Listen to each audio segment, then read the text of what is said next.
And tonight, some real intense Doctor Who debate that will get you behind the sofa as we go live with the Sense channel.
Well, hello. Good to see you. The Space Plague has gone. As I said on the detox, I'm back. You know, we've been doing surviving on reviews on Sundays. Sorry about that. We've got a live one tonight, and it should be a lively one tonight. So, Doctor Who. Yes, hashtag it. I think I invented that. Doctor Who. I promise you a stellar panel to discuss a massive topic. It's been on my mind for a while now, I tell you. Time to examine this assertion. What we have now is Doctor Who. Doctor Who has been changed, ambushed, altered, manipulated into something else. A toy, a platform for people who do not truly understand science fiction, is a contention that we will argue. Now, later tonight, or it's a double bill, I am rewarding you tonight. I had some people the other day, I can't believe it. Brendan, you're diversifying, you're doing a woke culture war debate. Oh, you're doing talking TV, you're doing politics. Oh, what about Doctor Who? I've done 4 shows on Doctor Who, by the way, in 1 week. Yeah, and there's another one tonight. I will double down on this at 10:30 tonight, interviewing the biographer of Malcolm Hulke, who co-wrote the War Games, and you can see what he thinks of the editing and additions. So please tune in at 10:30. That is a direct quote from him. No need to add any up. Oh, no. So I'm diversifying my content with other interests I have. I live and breathe love and debate, so why not, eh? Of course, we have a few viewers who think I have to stick to Doctor Who content. Well, I'm sorry, the world's a bit bigger than that, and the Whoniverse is bigger too. So yes, there's Rachael will be on in a moment, and Rachael will be with me on Fridays to talk about that was the week that was woke. You know, the wokeness or the culture wars in media and politics. It's tasty. It's a 1-hour summary. It's not killer. Nice wrap up to the week. And yeah, we're going to do that. And we've done very well on it, actually. And of course, it'll probably be fortnightly talking TV. Look out for that on Mondays. So yes, we've got a fair few things there, and I'm going to stick at them. Why not? I like a good debate, and that's how we're going to do it. Oh, I must say now, tomorrow night, yes, we do have the presidential inauguration, and we are ready for it. On this channel, we are doing our pilot of the Spin Sphere at 8 p.m. I've got Americans, Canadians, and Brits on to give their version or interpretation of what they think might happen with Trump too. Nice, tasty debate. There you go. I'm not scared of going into it. Debate, darling. That's what it's all about. So, see if I survive. Now, come on then. There's a lot of content going on here. So come on, no excuse not to subscribe, but at least spread the word to others to help us build as a community of sensible Whovians and citizens, eh? Away. Contact details are just the usual on X and Gmail. And let's be honest, let's get on with this, eh? We're under starter's orders for the big debate. With all the evidence and exhibits at hand, I will ask my stellar panel if we have doctored Who, because the makers, the producers, and the writers of Nuwho actually hate or dislike Doctor Who. Remember, that's my contention. My simple argument at this point is this. If you love something so much, why have you so radically changed and criticised it? If this was a partner you were living with, you can't insist on this amount of changes without being honest and saying you no longer love that partner. Come on then, think about it. We will discuss, Brendan, you might have it wrong. The show does need modernisation. Get over it. You know, be aware of that one. Classic Who is not hated, Brendan. It's just the victim of some shoddy writing, you know, by generation causes problems. Or another version could be, to the contrary, Brendan, Nuwho shows utmost respect and love of Classic Who. So get off your high horse, Brendan. Now, I need a panel to kind of not give me the echo chamber. And as I have promised, I've got some very interesting people on tonight, and I'm most appreciative of that. So shall we get going, eh? Right, first of all, let me say a massive hello to Philip Morris. Good to... Hello. Hello, how are you? Well, thanks for catching up with us, and thanks for giving us some of your time, busy bee that you will be. Thank you.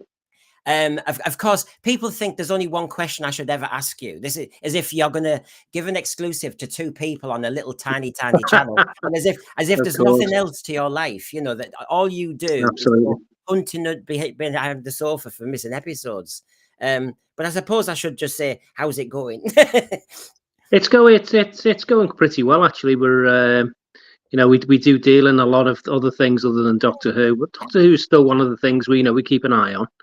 And yeah, things are going pretty well. You know, it's quite cold now, January, so it's we're all indoors checking our inventory, as they say.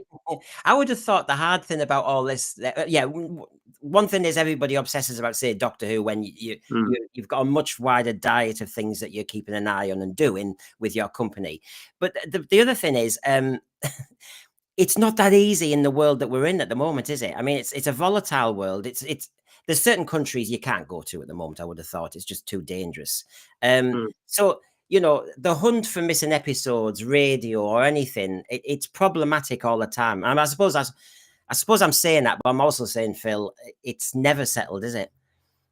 It's probably no. It isn't settled. You know, I can remember when I was in Nigeria. You know, well, I mean, I've been back to Nigeria, funny enough, last year. You know, there's always things going on. There's always some conflict somewhere. Yeah. That's just part of the course. With, you know, if you want to go out and look for this stuff, that you've got to take that in mind, if you know what I mean. Yeah. And so what? You know, we've got a big debate tonight, and thank you for coming on for the debate. Yeah. Because Philip has agreed to come on for the debate, folks. Not to go, you know, he knows everybody asks about missing episodes every week. Yeah. But you know, he's got opinions. You know what? I get that, and I love being asked about missing episodes. I really do, and I know what people would like to get back. It's a complex, very, very complex web. And so there are no easy answers to it, to be honest with you. I wish I could give you easy answers, but there aren't, because you've got a lot of people who, you know, I love this, great to see it back, and if something comes back, great. And there are another lot of people that want to undermine what you do. Sadly, you know, it's just the way fandom is. So you've got to be quite careful about what you say, because you'll say one thing. I think the biggest thing someone said to me once, "How's it going? Well, where you're up to?" And I said, "Well, you know, things are leading the right way." And so, what do you mean? Can you elaborate on that? So look, well, the wind's blowing in the right direction. You know, we're going the right way. And all of a sudden, this gets taken to another level. You know what I mean? We'll use this against you. You know what I mean? We'll put some kind of sound bite on it.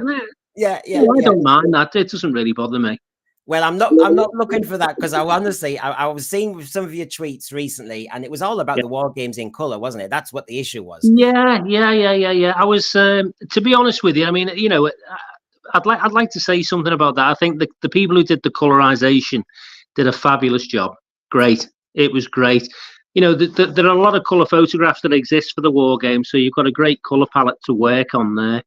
I think my issue came across with that, and I think a lot of people's did. I think the narrative of the story was changed, and it felt like there were two fans in a bedroom who were totally obsessed with something, and they saw it their way. And you're kind of not there to do that. This has already been made. That, you know, Terrence Dicks wrote it, you know, and you know, Malcolm Hulke as well. You know, they wrote it together. It's their work. You don't change other people's work. That's how it is. Yeah, I get it's 10 episodes long. It is probably too long for a modern audience, But then if you want someone to come in and edit that down, it has to be done from a dramatic point of view. The narrative of the story has to work. And, they keep saying, well, it's for Gen Z and it's for these new generation of people. But the people that are editing it aren't of that generation. The people that are editing it and are involved, 60 years old, and I just don't get it. It's a professional job. The narrative of the story has to work. And I just think a lot of the story was lost. A lot of the momentum in the story was lost. And I felt it was a missed opportunity. The thing is, because the War Games is it's a marathon anyway, and it's actually quite an intricate plot to dumb down. We all know that. Now, I'll give you the hypothesis. Then you found the Web of Fear. Yes. It's 6 episodes, and the Enemy of the World, another 6 Enemy episodes. of the World, yeah. And the enemy. I'm just picking one of them. So say Web of Fear, right? And because they seem to be obsessed with, if it goes on BBC4, it needs to be down to 90 minutes. And so you spent all that time retrieving those 2 stories. Yeah. And you then find that after all that hard work, risk, the blood, sweat and tears, criticism, vitriol, that it gets dumbed down. I know it gets sold on DVD and we all get a copy and it's on BBC iPlayer. But the other version then is dumbed down to 90 minutes and stuff is taken out. Would it dishearten you? It would. I've got to be honest. If the story worked, and anything that was lost was like recaps of, begin and end of episode, whatever. The story flowed properly and the narrative in the story worked. And there were only the pieces that were taken out weren't necessary to the plot. Yeah. I wouldn't have a problem. I would not have a problem. I see, I'm pretty well read up on the classic era of Doctor Who. And really those 6-parters were 4-parters padded out to 6. Yeah. Because, people miss the point here. Classic Who was made on in the 60s. How they kept the quality up is astounding because it was literally shot and it was shown the next week. So, it's a very fast turnaround, especially for script writing. And don't forget those days, it was on 48 weeks of the year. Yeah. It was a hell of 48 episodes a year. So, to keep the quality up there, and so basically you've got a small budget. They had to pad those stories out to an extent. So I can understand why a 6-parter would become a 4-parter. I get that, but I think if it's going to be edited, why do we have to have a fan editing it? There are people out there with far more experience, and it just rings of jobs for my mates, jobs for the boys, and it's not about fandom. It should be taken away from that. Okay, we're going to edit this down so it works for a modern audience. So that means Joe Public, who doesn't watch Doctor Who, does this story make sense? Now, if a Doctor Who fan watches it and thinks, oh, half the plot's missing, and he doesn't get it, then a member of the Joe Public certainly going to be going, well, what's this? Yeah. It doesn't seem to make sense. So it's going to be even less so. It really is. Well, you'll see from I'll get my 2 panelists on just so we can really get into the War Games in detail by generation. We can go in any direction, Philip, honestly, on this one. This is it's fine. Yeah, it's great. Sounds interesting. Oh, it'll be tasty. Now, take you back to the 70s, Scaro fanzine. We've got Simon Lydiard here. Good to see you, Simon. Have you met Philip before? No, first time. No. Good to meet you, Philip. Nice to meet you, Simon. Well, he was fighting the fight with the fanzine in the 70s, weren't you? When there was other fandom division and criticism and nonsense going on, wasn't there? About Deadly Assassin and everything. Yeah, there was. When fandom really took off in about 1976, which was when the Doctor Who Appreciation Society was formed. The Doctor Who fan club already existed, and they ran alongside each other for a brief period. But both the Doctor Who fan club, which was run by Keith Miller, and DWAS at the time, they had a real sort of concern about what Philip Hinchcliffe was doing with Doctor Who. So they had a real downer on Genesis of the Daleks, which they said was rewriting history. Deadly Assassin, changing the kind of conception we had of the way the Time Lords were portrayed. So there was a real issue, and obviously when we had Deadly Assassin, with those apparently other incarnations of the Doctor, so there was a view then that the production team didn't really respect what had gone before. Now, I was one of the younger members of DWAS at the time, but having said that, I had been watching Doctor Who since the mid-1960s, so I can remember a fair bit of it, but not Hartnell. Some of the older fans who remembered Hartnell were quite critical of what was being done with the show at the time. So we've had this experience before of a concern about the way the programme is being treated. I should just say as well, just while Philip is here, that probably very few people know this, but I did actually recover something of Doctor Who. Oh, marvellous. It wasn't an episode. But what it was the film soundtrack for Monster Peloton. So I think on the DVD of Monster Peloton, one of the extras is the sound of film outtakes. I actually managed to recover that. It had actually, I think it had been just chucked in a bin at the BBC. One of my friends got hold of it. I managed to get hold of it. And that's how we managed to return that to the BBC. And it was in really good quality. So not as big a find as yours, Philip, but a minor find, nevertheless. A minor find. Listen, all those minor finds are major finds, and in a lot of ways. I think you've probably heard quite recently they found some missing footage from, well, not missing, it was edited footage from the War Games itself. From the opening shots, which had been with the film editor for maybe 55 years.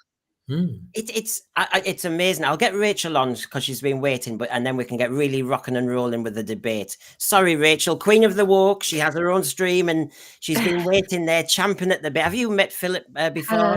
No, I've not met Philip before. Nice to meet you, Philip. Nice to meet you. Well, as you can see, we're all warmed up, ready. It's just a quiet debate tonight. There's nothing to worry about at all, really. Well, as you can see, I've got a hell of a list there of criticisms to test my viewpoint out. But I will do one thing because I just know what the fans are like. And I've had so many people, Philip, asking me. But when you see, be ready for it. You always are, aren't you? But there's only in red, there's the missing episodes. You found your Enemy of the World and Web of Fear. It was about 10 years. Is it about 10 years ago now? Yeah, it's about 10 years ago now. It was in Nigeria. Yeah. Morecambe and Wise, was that about 2018? 2018? No. It was 2000 no, it wasn't. It was Morecambe and Wise wasn't that long ago. It was about possibly 5 years ago. Is it 4 or 5 years ago now? Timey-wimey, I tell you, it gets to you.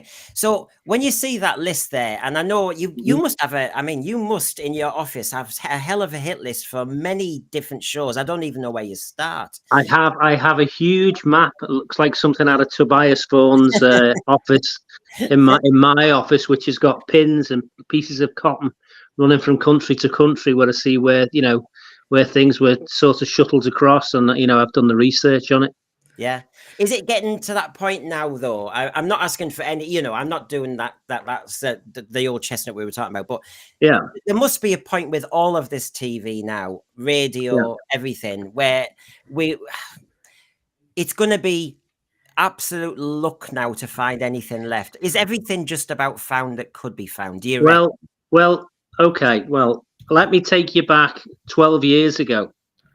I was in a pub in London, and this is before I discovered the stuff that I'd found, in Nigeria. And I was told by quite a large group of Doctor Who fans, quite professional people within fandom, that it's all been done, old boy. It's everywhere's been searched. It's all been done, and there's nothing left to find. And I thought, okay. And then I went out, country to country, and I found that what their interpretation of this was completely wrong, absolutely completely wrong. Because I think when you telephone somebody up, especially a TV station, and then someone's working there so many years later, and they've got probably a couple of thousand uncatalogued films there, and you say, well, have you got any Doctor Who? And they think it's a medical show, or or they're like, well, listen, I haven't got time for this. I'm really busy at work, and they put the phone down, and they think that's the end of the call. Really, you've got to be someone who goes out to these places, engage with people, see what their needs are, and then then do a thorough search and check yourself. Is the BBC not actively looking itself? No, the BBC's never actively looked for anything itself. It doesn't have the resources to do that. It relies on people, well-meaning people to sort of look for this stuff and maybe return a copy to them. They've never gone out themselves to look for anything. I think there was telexes sent out in the 70s to TV stations, but as you can see, that's no real way of communicating this, this stuff, to recover it. You've really got to be really hands-on. So my understanding was with the Web of Fear, there was a point when we could have had all 6 back, but because it took so long or something, did we lose? Did episode 3 suddenly disappear? No. Those stories were bought very late in the day, probably around 1973, I think, 74. And they were sold to a TV station. They were going to colour at the time, but they were cheap. They were very cheap programs. They were sort of £12 or something like that. Yeah. To sort of, they were it was a bit like video rental. Video rental was in the 1980s. You'd rent these films. You could show them 2 or 3 times, then you had to return them or destroy them and issue what we call a certificate of destruction. However, that wasn't done. And the guy at the station, I remember speaking to me, he goes, "Oh, I have an issue to destroy these." I said, "There's no problem with that. We'll take them back. These will be returned. We'll take it from there." So, as I say, it's BBC Enterprises as it was back in those days is very much a cottage industry. Yeah. Basically, things moved around all over the place. So, but it's been an interesting journey so far. Let's just say that something I've really enjoyed. Well, can I say, number one, thank you for coming on, Philip, and secondly, thank you for finding those. I mean, honestly, The Enemy of the World was my big surprise when everyone mentions the Web of Fear, and great, but The Enemy of the World was a revelation. That's when you see it. It's written by a guy, as I say, that's well known to everybody, called David Whittaker, who was he was there day one with Doctor Who, and is such a gifted writer. I think even Terry Nation said at one time he was better at writing the Daleks than he was, because he'd take a different slant with it. If you look at something like Power of the Daleks, which was probably one of the first ones that he did, which was Patrick Troughton's debut, it's a very interesting take on the character of the Daleks. It's original. It's got an original take to it. It's interesting. It's an interesting story on its own. Pretty good. Now, but let me just say, I did what I did because I was a fan. Yeah, I was a Doctor Who fan. I come from a family, a single parent family. We didn't have much money. My mum used to buy me a Target book every week. And my aim was, I'd love to see this. I'd love to see this. I'd love to see the TV program behind this, because if you turn the first couple of pages over, there was a little paragraph and it said, "The changing face of Doctor Who." And I always thought, well, which Doctor Who's this? Because nothing was ever repeated. I was brought up in the I was born in the late 60s, and I was brought up in the 70s. Nothing was ever repeated from the 1960s. You didn't get to see that until the mid 80s when they had the 5 Faces of Doctor Who on BBC Two. So I'd never seen these shows, and I thought, quite naively, let's say at first, that I was told everything had been done. There was nothing else to find. Yeah. And I thought, well, let me put my sleuthing powers behind it and let's see what I can do. And we turned stuff up. It was a lot of hard work, but we turned stuff up. And that's, to me, to be honest with you, the secret of it all. It's hard work. If you want to get something done, if you want to find it, it's hard work. And if it's something you love as well. And I mean, what you're saying to me is, in many jobs, just never assume that things have been done because people have said they've been. It's like double checking, triple checking, but that just must do your head in. The thought you've got to go back over. People say they've done it, doesn't necessarily mean. I'm kind of not that kind of person. I'll tell you what I'm like. I'll do something, and then I'll think, well, did I really did I check that well enough? And I'll even go over my own data, my own research and places visit. Well, did I miss anywhere out? Did something sorted? Did anything get moved in between by somebody else? You know, and I'll go over it again. So I even double check everything that I've done. Well, I'll bring in the thread are saying some lovely things and saying thank you. They're saying stuff that I might read out, but of course I won't get a reaction from you because why would I? You know, what they'd love to get. I mean, Simon, if you were in Philip Morris's shoes and hopefully finding stuff, what would your hope be, Simon, for what you could find next? I mean, it's a bit obvious, really. It's going to be either Dalek Master Plan or Marco Polo. Two great stories. But I just want to pick up on something Philip said. Look, although I'd been watching Doctor Who since the mid-1960s, so I'm a little bit older, I can't really remember much before Wheel in Space. That's kind of one of my earliest memories. And for our generation of fans, yeah, we explored Doctor Who through Target books. That's how we understood the earlier stories. And also for me, I could not remember William Hartnell as the Doctor. So to me, William Hartnell his image was fixed for me by the three Doctors, and that's completely different to how he really was. So, but that was the first Doctor in my mind when I was reading the Target novelizations. And the first time I actually can remember seeing Hartnell was at a Dwas convention in '78, I think, when they had Unearthly Child, just that one first episode, and then the year after they had all 4 episodes, and then I think the year after that they had the Daleks. So it's almost like archaeology. It is. Really. It is. It's true. For years, we had no conception of what some of these things look like. There's still a lot missing, but thanks to Philip and others, a lot has been recovered. There's a lot we can appreciate. So I think I just want to sort of say to some younger fans, some younger viewers, there was a time when we had almost nothing. And even when the show was on in the 70s, it wasn't repeated that much. Once a year, we tended to have a Christmas omnibus. I remember seeing the Sea Devils as the Christmas omnibus in, I think, 1972. I remember that. That was our Christmas special in those days. And of course, those omnibus ones, they were omnibuses, weren't they?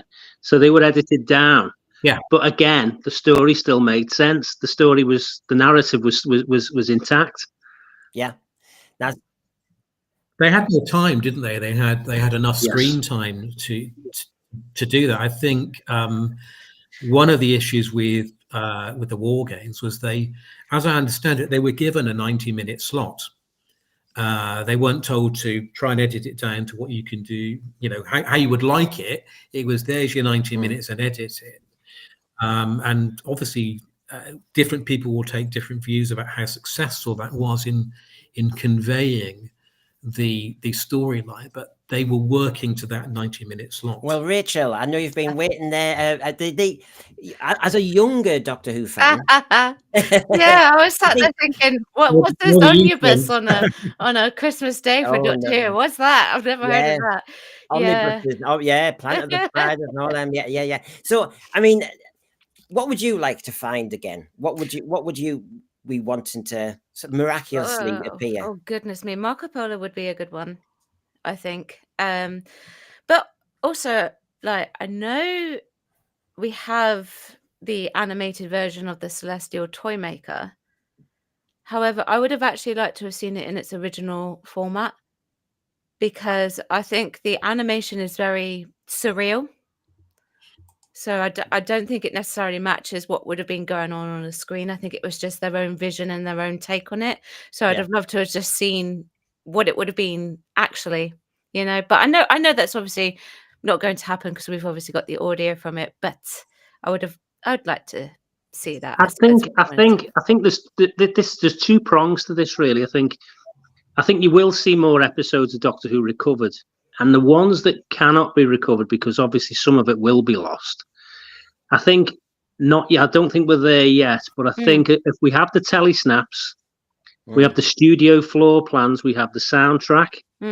So there's a lot of existing stuff there. AI could, I don't think it'd be completely accurate, but I mean, and we're not at that stage yet. I've seen some of the things that have been put online, and they are quite poor. I think ahead you may see something along those lines. I know the BBC are doing some early tests on that sort of thing with regards to Doctor Who. Where they're up to at the moment, I do not know, but they are looking at that sort of. That's intriguing. AI, yeah. AI, yes. Yes, good old AI. That's a touchy subject in my industry. I think what they were trying to do, and this is from conversations I had at the time, was they were going to deep fake. They were going to reshoot deep fake actors, to this sort of thing, and reshoot so much stuff. I don't know how far that's gone and what they were looking at. But that's something they were looking at also. Well, there's a good chance they might have met a fair bit of resistance. So, as in permissions and that from families and Actors Union and stuff. I think I'm not so sure. You'll probably find at the moment they are recreating pieces of things. They recreated a scene from Power of the Daleks, which was Patrick Troughton's first story. The last couple of minutes was recreated. With the TARDIS dematerializing from Vulcan, that was recreated, that scene. They've recreated a scene for the Savages, which has no episodes at all. There's a TARDIS scene being recreated for the animation of that. So they're having a go at pieces at the moment. I don't know how successful they've been with some of the other stuff they've done, but they are looking at. As technology moves on, of course you would, if the technology's there, let's see what you can do with it to take things forward. He did say at the San Diego Comic-Con RTD, he says things sometimes with a kind of flippant flourish, and he said something about, wouldn't it be amazing if you could AI every Doctor from the past? And everyone went, oh my God, do you really mean that? And some were horrified, but maybe in his jest or flippancy, there was maybe a little glimmer of truth and maybe what they're thinking about. I don't know. I don't know about that. See, I'm not one of these people that wants to see hundreds of doctors, multi-doctor stories, because I don't think they really work. No. If you're going to do a story, let's have one doctor, let's have one companion, and if you've got a 45-minute format, that's enough character development for that time scale. Start putting 3 or 4 characters in there that you cannot develop over that time, and the audience don't get a likability for. This is the thing. I think that happened. I mean, 5 Doctors I think is problematic, because I think they didn't really. I mean, certainly people in more recent years have commented on David Bradley's reinterpretation of the First Doctor, but Richard Herndl, in my view, wasn't particularly good, and I don't think the character was written that well. I think having that many Doctors, you can't give them enough to do. So I think you're right. On the issue of AI, though, I've recently seen Alien Romulus, and that has Ian Holmes kind of android character in it. Now, picking up on Rachel's point, it was done with the permission of course, his which family. it must be, yeah, but it was done very well. I mean, you would have thought it was Ian Holmes. Oh no, Simon! Oh no, Simon! I've got some creeping Jesus on me at the moment. What? No, Mr. Brendan! Breaking news! Stop the press! We've got Philip Morrissey. If you don't mind, stop wasting my time. This is Wokey, Philip. Sorry, this is Wokey. Hello, Wokey. Nice to meet you. Nice to meet you, Mr. Morris. But very pleased to meet you too, Mr. Wokey. Don't ask him. Mr. Brendan, we've been to Wigan. Wigan. Yeah, me and Mina. Have you been to Wigan, Philip, looking for any hidden missing episodes? No, I don't, unless it's a George Formby film, I don't think you'll find much else there. Oh, what have you got? Mr. What have Brennan, you- we found some missing episodes. Oh. We're going to be millionaires. Philip, we found some new episodes here. Look.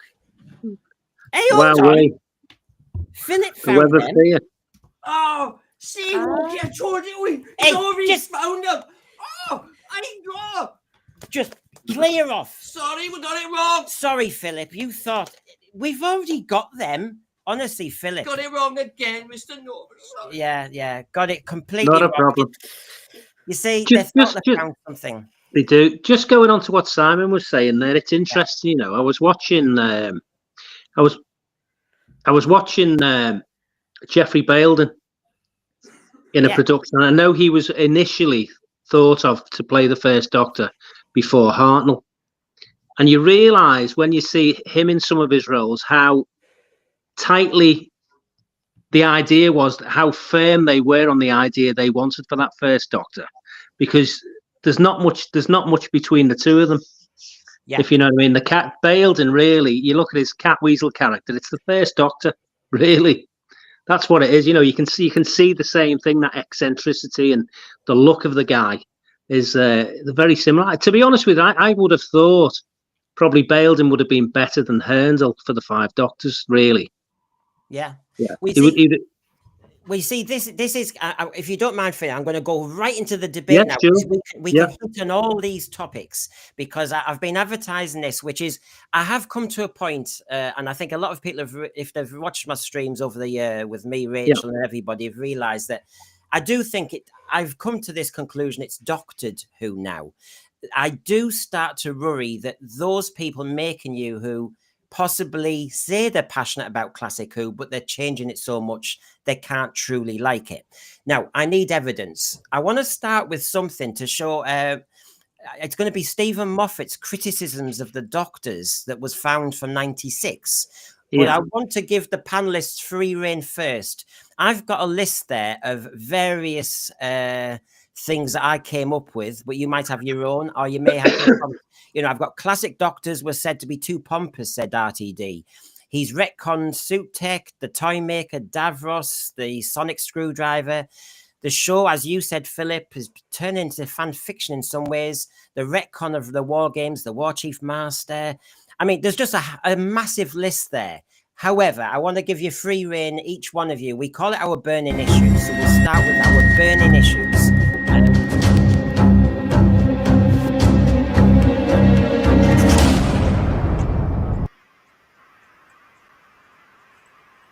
So, Philip, you get free rein on the first one. So basically, when I'm saying, do you think Nuwho, the producers, the writers, overall, that they have a disliking really for classic Who? I think what you're going to find is, and I spoke to Russell T Davis. I think, where was I now? It was at the South Bank at the BFI. Yeah. And strange enough, it's before, you know, I think he just finished his last drama. I think it's A Sin. And he said to me, we started talking about Doctor Who, and he goes, well, what do you think? And I said, well, really, I think it's probably finished on television. I can't see. I said, maybe get it to the big screen. I said, yes, maybe there's an idea on the big screen for it. I said, but, you know, where'd you go unless you dig around? And he just went, he was kind of, oh, well, you know, what would you do? You know, it's more interesting what I would do with it. And I didn't have an idea for it at that time, not a clear idea. And I don't think he did. And I think looking back, that's probably why he asked me, because he was short, very, very short of ideas. But I did congratulate him. I wasn't a huge fan when the series came back with Christopher Eccleston, because I didn't think it was as good as it should be. There was a lot of the classic stuff taken away. You know, it didn't feel like the same show to me at all. Yeah. But the one thing I did congratulate him on, I said, but the problem thing is, Russell, you got an audience, so I can't argue with you. Yeah. You know, I'm a fan, but you got an audience, and that's what a television program's there to do. You have got an audience, and you've maintained it. So, you know, but I think for him, it was a mistake to come back towards the end of his tenure. And this is a term John Nathan Turner used. You are hooed out. Yeah. You get to a point where you start recycling your own ideas and you start reaching out for old ideas and mashing it up. And it's the audience just watch it and think, this is drivel. What is this? This is absolute drivel. And the audience numbers, I think, speak for themselves. With the last series, it's just and that's who's it supposed to appeal to? And that's why I think I've got the hell of a list there, but one of them is that I sometimes wonder the writers or the producers now seem to be thinking, right, we haven't got many new ideas, and I don't blame them. Like you say, you can be hooed out. So basically now, let's go fantasy, let's go magic, let's go musical, let's go comedy, let's go soap opera, let's do social issues instead of a science fiction concept. I feel as though they're trying to find something else to fill the space. Okay. I can answer something quite clearly for you there straight away, and a massive problem. First of all, people love drama. Doesn't matter what it is, they love drama, but it has to have believable characters. Yeah, someone you can invest in. If you feel those characters are not real, or it's just a bit of fluff, or someone's nod, wink, wink, they'll just change the channel. And what the program's become, which is not what it was set out as in 1963, and that's a long time ago, but this is what the show is. It's a science fiction series. That's what it said. Doctor Who, new science fiction series. It should be science fiction. It shouldn't be fantasy. It shouldn't be, anything else. Otherwise, you're losing the definition of what it is. If you can't define what Doctor Who is, then go and make another show, because you don't understand the formula. The formula that was set out in 63, the character himself is an anti-establishment character. That's who he is. He's not a hero who saves planets, right? He might be there because he needs some, he needs some plutonium to make the TARDIS move off the planet. And while he's there, he might do something. But has he done it for the right reason? That's a far more interesting character. He's an anti-establishment character. Probably the only departure from that mold would probably be the John Pertwee Doctor, who was a slight departure because he was more an establishment person, and that was flipped over again when Tom Baker took over, and he obviously headed back out into space again. But that's who he is. He's an anti-establishment character. He's not someone that walks down the road with bright things on going, look at me. He's not that kind of person. He moves in the shadows. That's a far more interesting character. So Rachel, where do you stand on, I've set up a hypothesis here. You may actually think, no, everything's hunky-dory at the moment. I've made my list there. You may have. Is there one issue, one thing where, as Philip said, he didn't recognise some of the classic Who traits when Chris Eccleston came in? Now, with you, Rachel, is there something that RTD, Chris Chibnall, Stephen Moffat have done in the last 20 years where you think you are really fundamentally showing that your disrespect for the show? With the Master? The Master, and I'm not necessarily talking about the War Chief Master, but I did Time in the Rani recently. Yeah. Okay, so I was literally thinking during that, oh my goodness, thank goodness they've not actually got their hands on the Rani, because she'd be a completely different character by now. The Master is completely. She'd probably be a man. She probably would be a man. Yeah, absolutely. There you go, Kate. What do you think of that? But obviously we can't ask her because she's no longer with us, unfortunately. But they'd absolutely change it. They did that with the Master. The Derek Jacobi Master was, for what we saw of him, was absolutely fine. The John Sim Master was completely flipped on its head, and then of course they went to Missy, and it didn't match anything that was done by any of the predecessors, portrayal wise, I guess you could say as well. But the writing for it was zany, crazy, and that's just not the Master. It's completely it's not I totally agree with you there, because I've always thought the Master to be, and I've always thought it's a missed opportunity with an audience, because you've got a character in life. There's no good and bad. There's not white and black. There's always a mixture. You've got a good character and he's gone the wrong way for a certain reason, and I've always thought the Master to be like that. And that's someone with a lot of charm, but at the same time, he'd kill you, and without a thought, but he'd be really charming with you while he was doing it. Absolutely. And that's the kind of character. The things that were laid down and made the character initially successful, I think, would make the character as successful today. Yeah, Philip, please promise me you don't go looking for the rights to the Rani. No, Okay. promised. And Definitely not. if you But get what- them, but I just tell you keep what, them for yourself. Yeah, what a fantastic, that was a fantastic bit of casting with Kate O'Mara. Fantastic. What a fabulous actress she was. So much in that. Brilliant, brilliant piece of casting. So Simon, are you totally happy with where we've gone since 2005? And if not, one area that you've had what's your biggest problem with what's happened? I don't have the same problems that other people are expressing, because one of the things and I've said this to you before, Brendan, to me, Doctor Who has to appeal to a broad range of ages and people, but fundamentally it should be aimed at the current generation. So, and I'm not the current generation. If you made Doctor Who for me, I'd either like to see season 7 over and over again, season 7 of Classic Who, that is, which actually steps well away from the previous concept of Doctor Who, or season 13. So I think Doctor Who does have to continually reinvent itself. There are some things that I've enjoyed more than others. One of the things that I think was probably most challenging was the Timeless Child. And I think we probably discussed that before, because I think that's significantly challenging to, our conception of the Doctor. But it's also significantly challenging to the Doctor themselves, their own conception of who they are. And you can either say, well, I really don't like that because it radically changes the view of who the Doctor is. Or you could say, well, actually, for a new generation, it gives them a kind of a new mystery.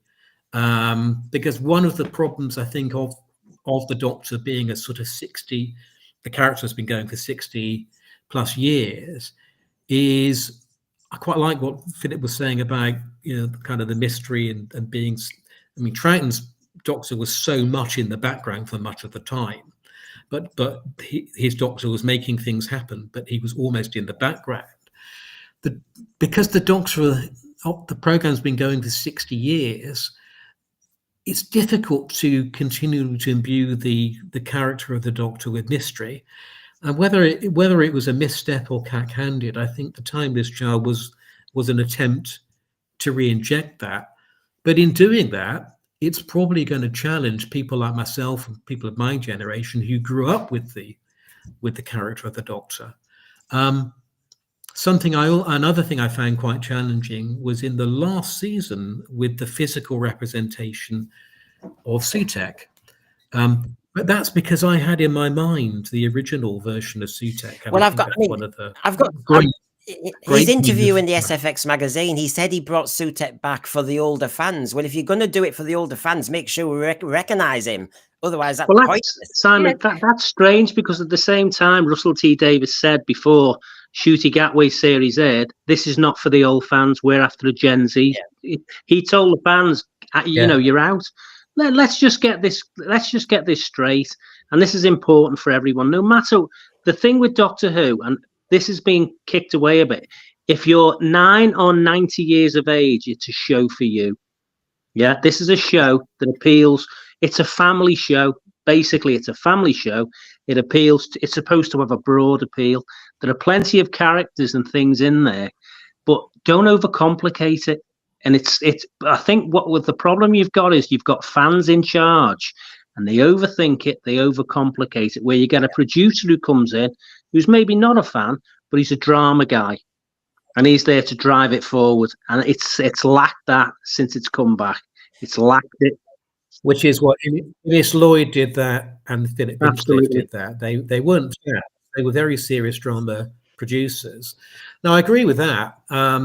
Unfortunately, I mean, it's almost inevitable though that you're going to get a lot of fans wanting to work on the show. But I think if they're choosing another showrunner, if they do, and when it comes to it, it would be a very good idea to give the job to someone who is principally a writer or producer of drama, who wants to re-envisage the show without because baggage. if I show you this is from 96, and I think this shows you sometimes, I think, the problem. So Stephen Moffat, they did a watching of Warriors of the Deep in 96, and he gave his opinions without knowing he was going to be showrunner one day. And he basically, I personally think he slags off William Hartnell, saying, well, he was instantly replaceable. That was his greatest gift to Doctor Who. Absolutely appalling statement. He rates Patrick Troughton as a lot of the Doctor actors do, marvelous, set the template, set the precedent, and replace the dispensable, misremembered Hartnell, which I find fascinating, because if you think of what Stephen Moffat did with the first Doctor coming back, making him sexist, etc., you can see the disrespect. Then slagging off the John Pertwee Doctor as pompous gravitas. And Sorry, then, that's ridiculous. Yeah, and then saying, but isn't this just a fan thing? You put this into a context away from a fan. William Hartnell is largely responsible for the success of Doctor Who. Yeah. And the BBC will tell you that themselves. Don't say the Daleks, but it was Bill Hartnell. Now, Bill Hartnell left the show because of poor health. Yeah. They had good writers in there. It wasn't just Patrick Troughton, it was the director. And also that made that change over. Now, Troughton, towards the end of his tenure, the show was failing. It was, and this is what I find, this is a fabulous story, because what I find interesting, the show's dying towards the end of the 60s. It's losing its audience. The script editor, Terence Dix, he stays with the show. This is a failing show. BBC goes, listen, we want to replace this. Someone come up with some other ideas, want to get rid of it, and they couldn't find another idea. They approached Ron Moody to play the third Doctor. Ron Moody turns it down. John Pertwee gets the job because he was second or third on the list. And it goes into colour. And all of a sudden, this thing gets a new lease of life. You've got a completely different character. He's very flamboyant. He's very good on the eye. The scripts are good. The scripts go straight in again. The writers are all there. They're all established. And the thing takes off again. And Pertwee makes it a bigger success. In the 70s, the audience were getting up to 8 and 9 million, where they've been down to 4 and 5. Yeah. So what I look at is Doctors on their tenure. How popular were they? What were the viewing figures they were getting? Hartnell was successful. Troughton was successful. He got it to Pertwee. Pertwee handed it to Bacon, and it went really massively successful at that point also. Well, when you see, I appreciate what you're saying. I mean, I'm wanting your feedback, because to me, it's so enlightening to see Stephen Moffat say this before he had any involvement in the show. And then Tom Baker, he has, oh my gosh, the sad decline of Tom Baker. And then he talks about the miscast and floundering Colin Baker and Sylvester McCoy. He then really lines himself up for Tom Baker. He talks about the star of the show would come rocketing through the door, hit a shuddering halt slap in the middle of the set, and stare at the camera like a complete moron. This is Tom Baker he's describing in his later years as the Fourth Doctor. And he really does lay into Tom Baker even a bit more. Tom Baker had been good once, but he had long since disappeared of his own art in a 7-year-long act of self-destruction that took him from being a dangerous young actor with a future to a sad, mad old ham safely locked away in a voiceover booth. I will give Moffat credit that he brought him back as the curator in the 50th to balance that up slightly. But my God, I mean... Can I just say, I'm going to send the chat into the frenzy, but if you have been here before, he's not my favorite Doctor. He's probably my least favorite Doctor. But I would say that is really harsh. The reason why he's my least favorite Doctor is because he stayed too long in the role. But I wouldn't have even said that. I wouldn't have gone that far. That's really harsh. I always go with something Verity Lambert said about Tom Baker, and that is he's the most faithful to the concept that was laid down in 1963. Yeah, and that's Verity Lambert. That's who the character is. He's unpredictable, but that's who the character's supposed to be. If he's just a straight, it's Doctor Who. I think is not a straight acting part. The kind of actor that plays that part is not a person you would meet on the street every day. That's an ordinary person. It's someone extraordinary, and there's something about them.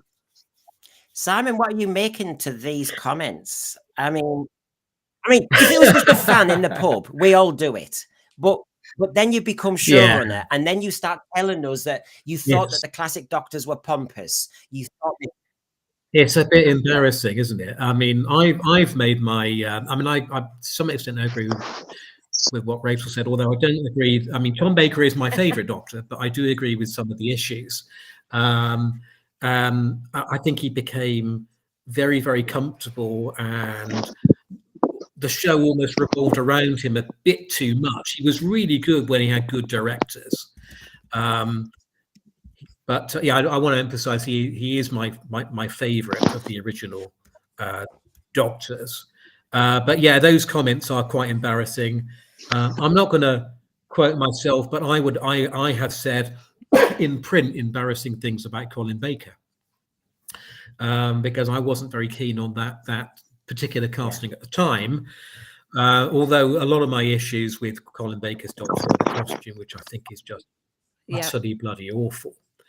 But and that goes to one of my criticisms actually of JNT's time of running Doctor Who. He put Doctors in costumes, and they were very, very obvious costumes. They'd obviously been made.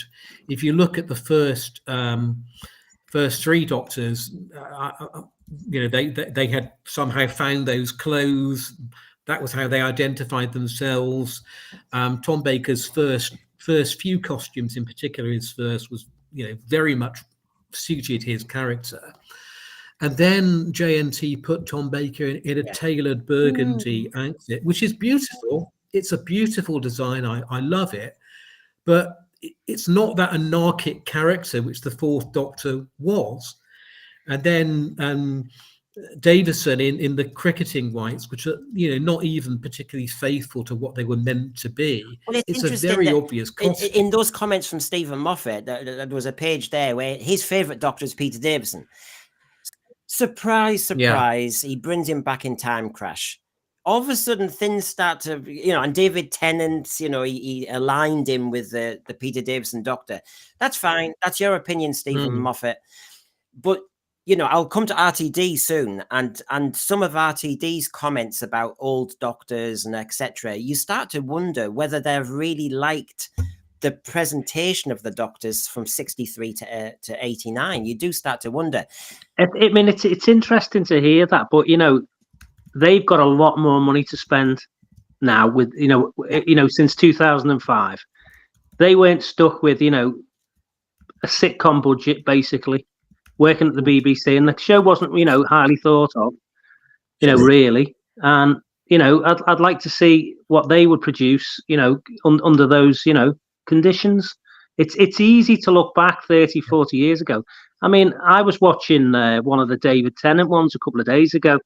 What was it called now? The one with the frame with the what's it called? Cassandra in it, the character Cassandra. Oh, yes. She's in two. She's in New Earth, but she's Earth. It's New Earth, yeah. And if you look at the CGI at the beginning of that, with the flying cars, it's embarrassing. It's dated. Yes, it's dated badly. And you can look back at Doctor Who from the 60s or the 70s or even the 80s, in fact, and they do date. It's just the way it goes. They do date. What do you make of this then? Well, it's on the same point. I've got Michael Ball here from Solar One Podcast, so I'll just bring him on to say hello, Michael. Hello. You're joining us live in our kind of debate on this. Have you met Philip Morris, by the way? I haven't got any other pictures yet on script. I'm not sure if I have or I haven't actually. Okay. Well, I will continue as you're looking there, right? So basically, if you see here, here we are. Yeah, I see it now. If you see here, it was the Imagine documentary in November 2023, and it was Russell Davies, Doctor Who, and me, and you had the Bad Wolf team. And they all are supposedly Doctor Who fans. Now, they said Doctor Who in the 80s was a kind of cheap entertainment, pastiche, silly property that it was in the BBC. And it brought me short. You were talking then, Philip, about the budgets, of course, and they're so different now. But I don't know. It just seems funny to me that you've got Bad Wolf, RTD, Stephen Moffat, the whole lot of them in charge of Doctor Who now, and they seem to. Where's the love of Doctor Who? They seem to think Doctor Who is a joke themselves. Yeah. Well, I'll refer back to Christopher Eccleston's comments with these people at Bad Wolf. I think you've probably heard Christopher Eccleston's, and I think they're probably quite right. Yeah, he did say that. Michael, good to see you. I mean, what are your thoughts on? My big question was, New Who overall seems to dislike Classic Who, and I've got a load of examples. I've just listed Stephen Moffat slagging off some of the classic Doctors, particularly Tom Baker, and now I've got an example when Bad Wolf actually on a recording only a year ago was slagging off 80s Who. Yeah, I don't understand why there's almost like a competition to actually assert their New Who in respect to Classic Who. In the New Who is only here because it actually evolved from Classic Who. So it's a bit of a slap in the face to actually criticise where it all began, how it evolved from the 60s to the late 80s, and obviously how it came back in the 2005 era, and it was different. I don't know why they would do that. I think it just alienates fans and maybe puts some fans against other fans or new fans and who don't like classic but don't like new. I mean, I like most of it. I mean, obviously the most recent Who I'm not so into but I don't understand why you'd be negative about Classic Who. Doesn't seem to make any sense. This comment here, this group of comments, which was from Jane Tranter and Phil Collinson on this point, brings me, and I'm going to go straight into the War Games in colour and the Daleks in colour, because they're saying that Doctor Who in the 80s was pastiche and silly and camp and everything, right? RTD's camp. And then they say what they did with the War Games in colour, which is to make it more epic and to make it much more the fans more invested in it. RTD will give comments about season 1 and say, what a camp finish. Doctor Who was always about a camp climax at the end. And I'm thinking, hold on, you're making it sound like the 80s show you were slagging off in the first place.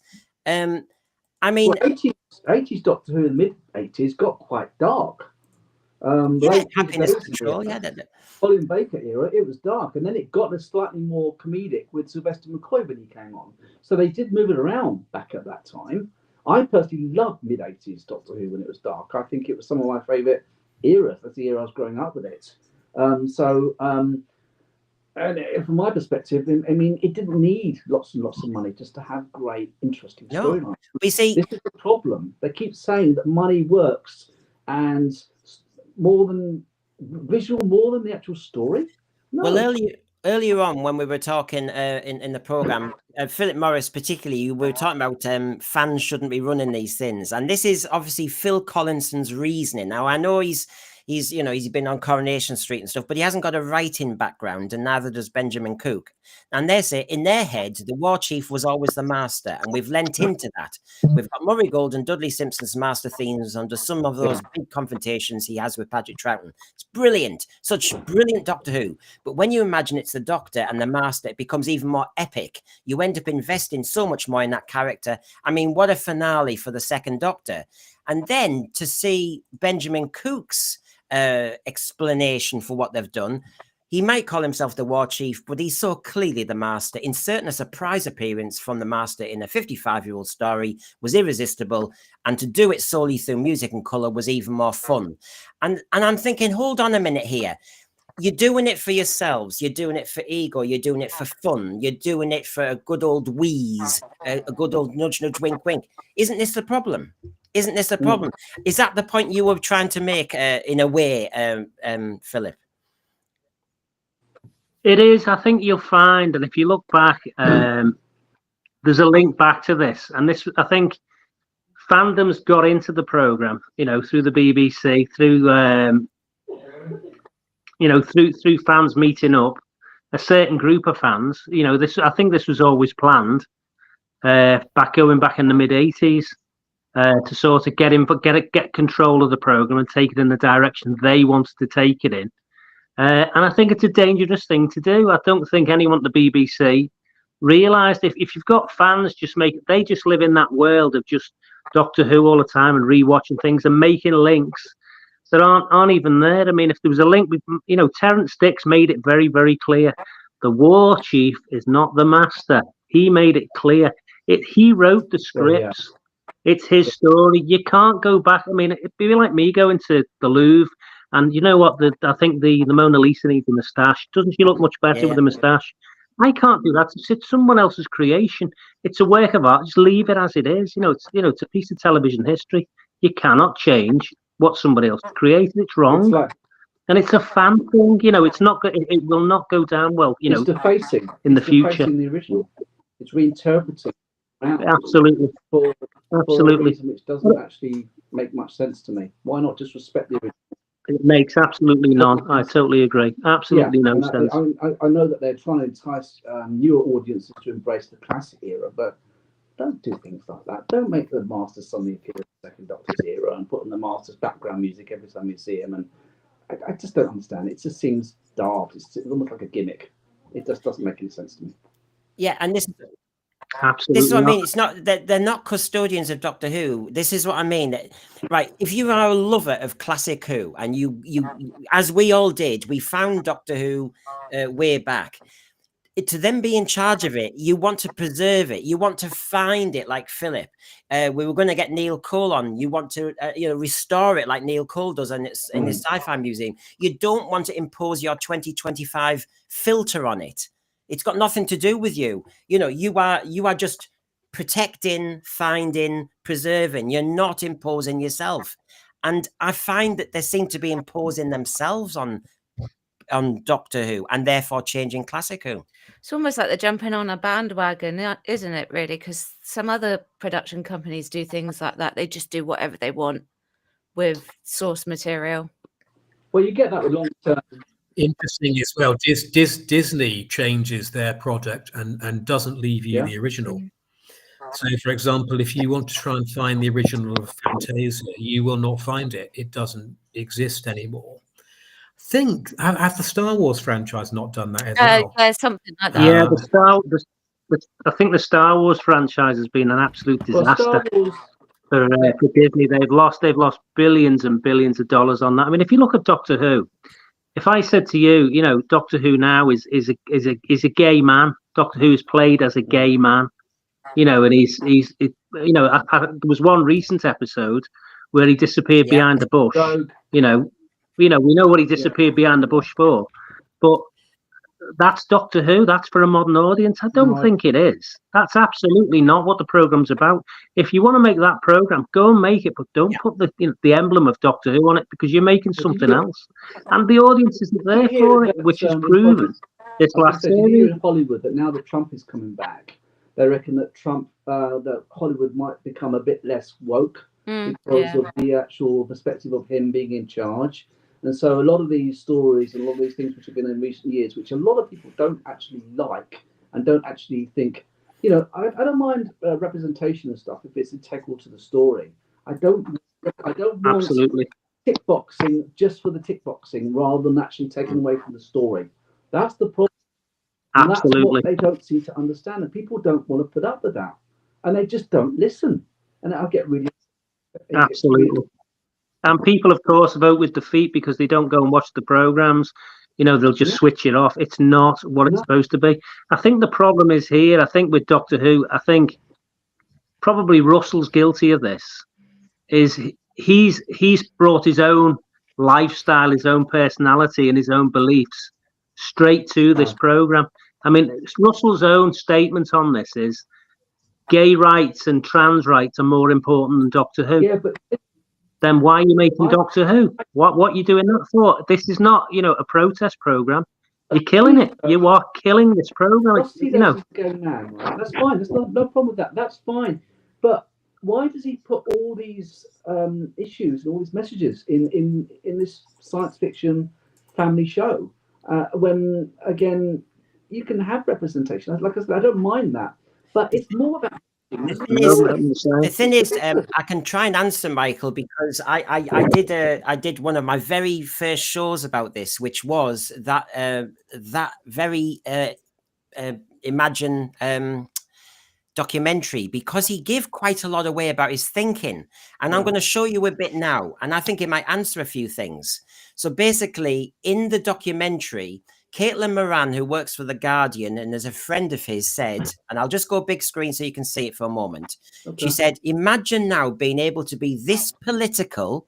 He knew what power TV has when it's done properly, and to be influential again back on Doctor Who. Yeah. She then goes on to say it's the most incredible power because you've got all of the time. It's the best toy set you can have. It's the best, and I've missed a bit there about time and space, but it's a kid's show, and that's the power of it. That generation are going to grow up with as part of their belief system. So it's like capture of a program. And then to add to that, he said very recently, 20 years ago, all the geeks and the nerds were the freaks and were just embarrassing. We were the ones ignored at school, and now we rule the world. The movies, the TV, the culture. Even Kamala Harris has appeared on Drag Race. Well, that aged badly, didn't it? But he, you know, and then my last one here is on that same documentary, that Bad Wolf team who called 80s TV Doctor Who pastiche said that RTD's writing is a howl of rage at the modern world. I think on one hand, he's a showman. On the other, he's as dark as the pits of hell because he sees the darkness in humanity. And they've got him in charge of this. I think that's right. I think that's right. But you've got to remember with Russell doesn't believe in God. He's a godless person. He said that himself, doesn't believe in God. He said we should move away from God.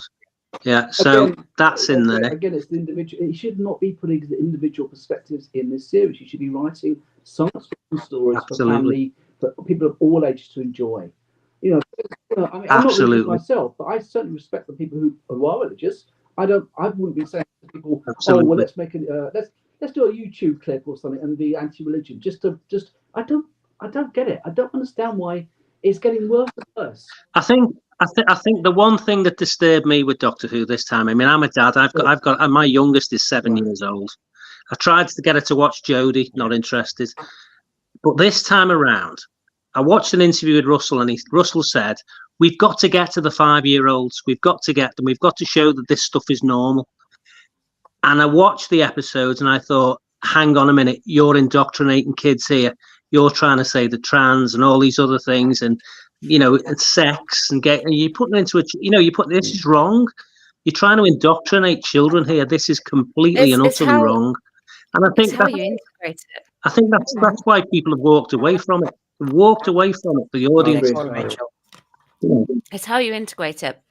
I've been watching The Green Death, ready for a review, and that one has some very strong messaging about the earth and all of that. But it's integrated and woven into the plot, so you're not thinking about it directly. Absolutely, yeah.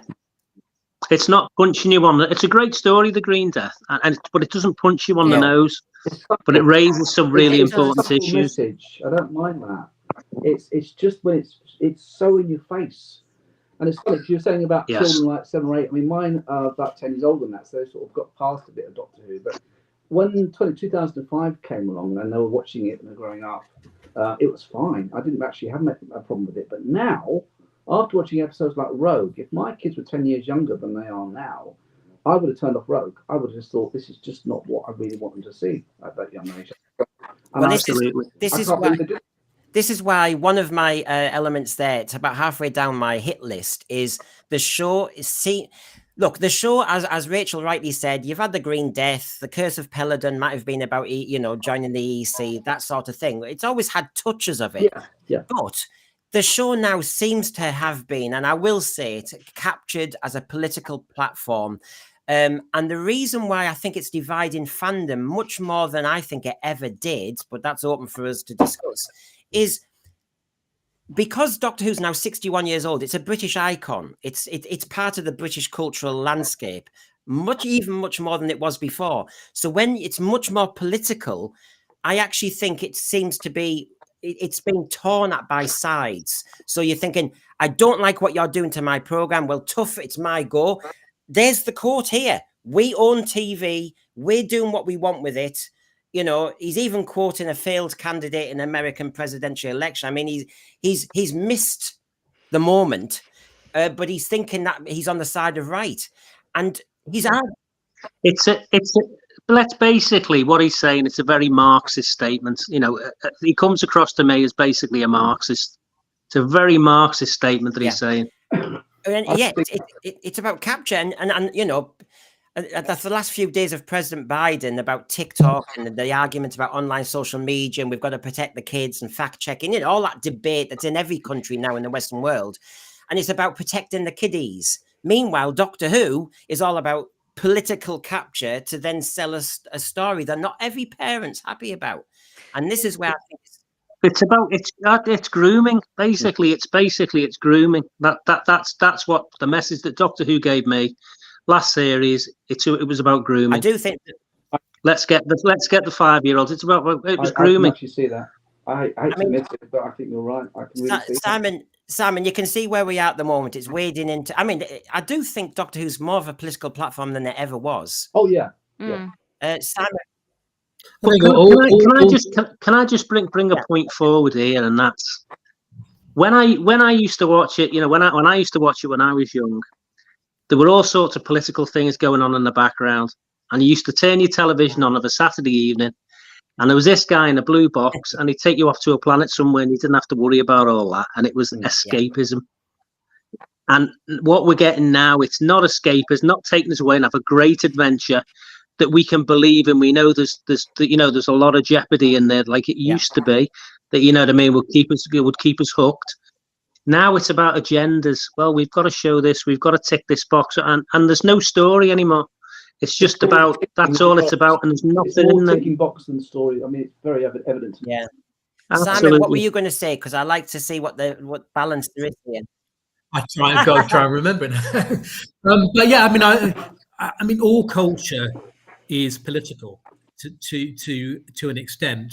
How political it is varies, and how much in your face it is, it varies. And I think it's valid to criticize the show for being more overt. But I mean, to be honest, I recently watched Monster of Peladon. I think, Rachel, you mentioned Curse of Peladon. I recently watched Monster of Peladon. That was during a miners' strike in the UK. Yeah. And Monster of Peladon was arguing how noble the miners were. So that was extremely political. I think you can debate about how well things are written. And I think one of the things that is a problem for the show at the moment is space. By that I mean we're now getting, what are we getting? 8 episodes, 10 per year. They are 50 minutes. The production style, it means there's lots of. I agree. There is not enough time for plot. There needs to be more time for plot. There needs to be more time to unwind things. And because it's only those few episodes and it's very, very compressed, I think some of the political or cultural themes in them stand out much more than they would do if they were given more time to breathe. Now, the issue about sort of gay issues or trans issues, that comes down to what your politics are, I think. Well, Hank, can I just intersect here? The character of Doctor Who is not a gay man. He's an alien from another planet. He's an enigma. All of a sudden, he's a gay black man played by a gay black man. You know, and I've no problem with anyone of color playing the character, but why is the character suddenly chasing sex? You know, that is a complete subversion of the character created by Sidney Newman. It tells you the person who's writing it doesn't actually understand what Doctor Who is. Well, as evidence, Michael, I'll throw this in here. I mean, you can see I was flicking around to keep up with the debate, which I'm really enjoying. But you can see here, Ncuti Gatwa was given an interview and he said, I feel like anyone that has a problem with someone who's not a straight white man playing this character, you're not really truly a fan of the show. Now, that's a different issue. You know, if he's a gay person playing the Doctor, that's not the issue. But then Davies chimes in, and you can see where I've highlighted in green, and he says, the Doctors, they weren't exactly the straightest men in the past. You're talking about someone who does have a lightness and a joy about him that, to me, chimes with queer energy. We're not delivering a neutered Doctor. Now, that, to me, is completely changing what Doctor Who is and was I think what you'll find, Russell T Davies just makes up what he wants to say on the hoof. And if you listen to what he said a week ago, it completely contradicts what he said a week before that, because he just talks nonsense. I think that the Doctor always was an asexual character. Yes. I don't think the Doctor was a straight man. I think the Doctor was as you say, Philip, the Doctor's character was an alien and completely asexual. It actually started to change in the Doctor Who, the Doctor Who TV movie. That was I think. Correct me if I'm wrong. Yeah, you seemed almost an element of romance in the Aztecs, but the Doctor didn't really understand it. The Doctor was an asexual character. I think it's the TV movie that first brought an element of sexuality into it. And I got to say that your kind of headline is Nuwho. Does Nuwho hate Classic Who? I think, although I love McGann as an actor and his Big Finish stuff sometimes is really good, had Doctor Who taken off from that 1996 TV movie, we would have seen back then in 1996 Doctor Who becoming a completely different thing. The conception of the Doctor completely different. He was in a romantic relationship with his companion in that. Suddenly turned out to be half human. Okay, it's not the Timeless Child, but is a bit of a rewriting. I'm probably taking us on a side path because I don't. No, I don't think so. No, you're backtracking a bit just to give us some background. I get that. Yeah, but I think that would have taken us in a completely. All cards on the table. I'm a gay man myself, so I mean, and I don't like this pushing of an agenda. The Rogue episode has already been mentioned, and quite rightly, the Rogue episode I think is probably the furthest I think Doctor Who's ever gone. That is the furthest character. Yeah, he's never done anything like that in 61 years. But look at this. RTD, when he was interviewed in May, said, "My God, I love the Rogue story. I can't wait for you to see it. It's the richest, loveliest, and most heartfelt story." Now, as you said, Philip, how is it heartfelt when you left your 19-year-old companion for dead? Absolutely. Because you had a lust. Again, I'll say Russell T Davies just says the first thing that comes into his head, and it doesn't make any sense at all. If you ever listen to him when he's written something, I've just written the best thing I've ever written. It's so good in a direction. It's going to be an absolute. And if I was a writer, I wouldn't dare say that. I'd let my audience do the talking for me. If they liked it, then I'll like it. But until it goes out there, the product goes out there, let the audience decide. I don't need the hyperbole, and neither does Doctor Who. And it just seems to be all Doctor Who's about is hyperbole. This is how great this is. This is wonderful. But they're just churning the same thing out all the time. And I think the general audience has gone, we'll watch something else. Why does he keep pretending that everybody likes it when it's absolute dribble? It's unrecognisable. Absolutely. What is he like? How can he be so oblivious? I don't understand how someone who brought Doctor Who back, and I actually liked it when it came back the first time, 2005. I thought Chris Everton was good. He was actually a bit more asexual, really, for most of his. And then David Tennant's, that's when it started to change. But I didn't mind Doctor Who 2005 to 2010 under his produce. But when he came back after the Chris Chibnall era, it's just like is he had some sort of nervous breakdown or something? I mean, what's the matter with the man? Well, what's fascinating is, and this was a great find by somebody, was that one of Mark O'Leary's tweets about the Disney CEO Bob Iger's account was liked by Sean Pertwee himself, and they were talking about RTD and BBC Studios headed by hopeless wannabes meddling with the war games. And Sean Pertwee liked it. So you can see that we've got people everywhere who are not happy. I find it fascinating that you go, whoa, whoa, whoa. Could it be that he's not particularly happy about the regeneration sequence going into his father and seeing his father animated? It was a bit cartoon, actually. I mean, I know it was a fan thing, and I liked it as a fan thing. We all see the fan thing. Yeah. But once they put it into the actual canon, then that's a different ball game. So I just wanted to throw that in there. Now, there's so many different ways we can go, and I'm not trying to lead it. I'm trying to follow what you're saying. But if I just take you a little bit further, where do you stand? I mean, I'm trying to make a point, and I think it's the furthest I've come in ever being a Doctor Who fan, where I really do think they don't seem to like the series that it was. And here's a few other quick examples. So, for example, we had the retcon of the sonic screwdriver. He thinks it's too dangerous. It's like a gun. It looks like a gun. How ridiculous. Yeah. I've got a retcon for it. Go on. Get rid of it. Well, yeah, JMT tried that one. Absolutely. For Yeah, what you it's did. become, you know, it's become an easy way for the writer to write himself out of a scene. I mean, I watched one of the David Tennant specials, and at that point it was melting mortar on a wall so they could push a wall over. I think in the first special that came back, it's just ridiculous. The thing is, good on JNT in the Visitation saying, let's get rid of it. Yeah. I mean, brilliant. You know, you see, when they talk about 80s Who and they Bad Wolf team enjoy slagging off basically JNT's time as producer, let's be frank, he insisted, let's get rid of the screwdriver. I don't want lazy writing. I'm not the most popular comment, but I actually liked the John Nathan Turner era a lot. Yeah, I did. Yeah, me too. Yeah. I'll be honest with you, I'm totally opposite of what you guys, because I know what was going on behind the scenes. And John Nathan Turner was not a writer. He was the wrong person to take over Doctor Who in 1980. Absolutely diametrically opposed to that. He shouldn't have got that job. He got that job because he had some information on the head of drama.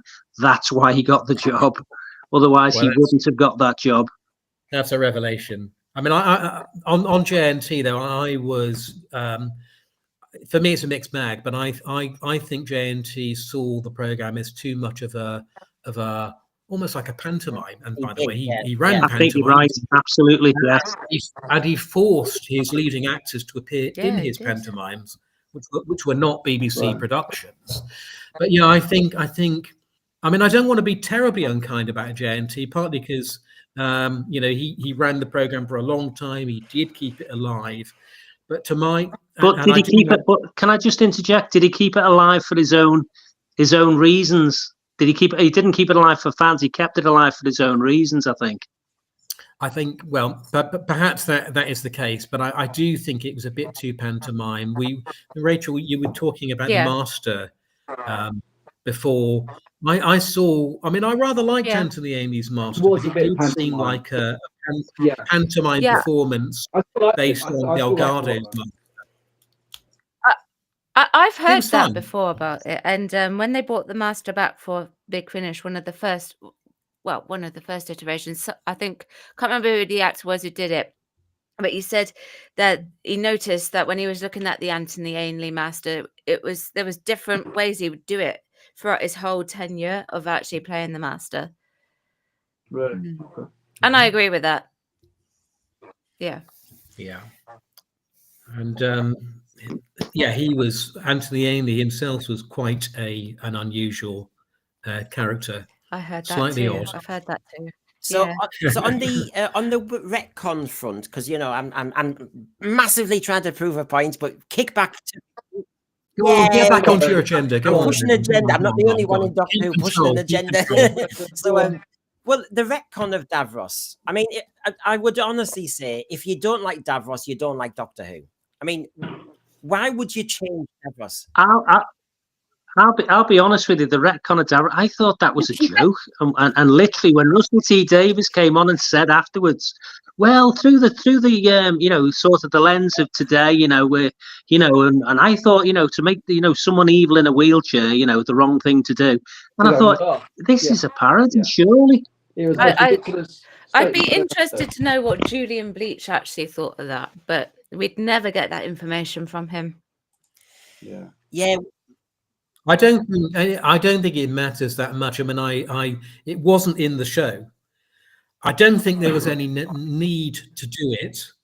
And I have disabilities myself. I don't use a wheelchair, but I didn't see Davros as an issue of disabled representation. And I've spoken to other of my friends who do use wheelchairs. To me, that was never really part of it, and there was a good reason why Davros was in a wheelchair. So I don't see the need to do that. But thank goodness it wasn't actually in the series itself. So I think you could dipping the ignore toe it. in the water, though? Remember, he has changed the sonic screwdriver because it's like a gun. He thinks Davros is offensive to wheelchair-bound people. He has thought that Celestial Toy Maker is dangerous. So it has to be Celestial taken away. Sutekh, he's had to change. I mean, how many things is he retconning? You know, does he like the show? Is my assertion. I really don't know. I think Russell has run out of ideas, because any fresh showrunner to Doctor Who would certainly not want to bring anything back. You're looking at new ideas, and if you're going to bring something back from the past, the first rule is it a good idea? Have you got a script? Does it move the character along? If it doesn't fulfill any of those things, leave it alone, because what you're going to do, you're going to lessen the impact of that character. You're going to lessen the impact of it, and you lose the value of it. You lose the value of that character. Don't do it. Yeah, it's a waste of time. Fans want it. The biggest thing fans always say, and this really annoys me, let's bring back. Only bring something back, A, if it's a good idea, and A, again, have you got a good script? And, you know, does it move that character along? Otherwise, leave it alone. The character back and make sure they're actually recognisable from being the character that we first saw them in. And this is it. This is not recognisable anymore. Otherwise, we'll have a brand new character. And this is the point. Absolutely. Well, I think you're going to see that in the Sea Devil special that Russell's done, because the Sea Devils now look a bit more human. Oh, I thought, yeah. They changed. We were hoping that was Underwater Menace, weren't we? Type Atlanteans or something. But I know when we saw that shot. So, I mean, I'll take those shots off for a moment. I mean, I have my hell of a list. I mean, there's other ones. I mean, for example, why can't we do episodic? Why can't we go behind the sofa again? What's the issue with Doctor Who being like that? Why does Doctor Who need to be like a musical or something else? It doesn't have to be like that. It shouldn't be like that. Listen, it's one idea. You stick to it. Like any drama, you know, plenty of peril in there and all that. It's not melodrama. It's drama. It's science fiction. Do the idea that was made in 1963. Obviously, you've got, you know, modern techniques to bring to that. You've got some really talented young writers out there, new writers out there that aren't even getting a look in. That really need. What we need to do, we need to get rid of the Fitzroy Tavern gang that have literally blighted Doctor Who since before 2005 and have their claws sunk deeply into it. Why do we have the same people since 2005 right till now, doing a roster and coming back on the show? You know, if you look at the people from, you know, the Fitzroy Tavern back in the day, woe and behold, they're the same people that have been involved in Doctor Who right the way up. It needs a change. It needs those people to be put out to pasture, and we need proper drama people involved. Proper drama people. Get the fandom out. A lot of people in the BBC that could take over. Someone new, because obviously it's a big commitment.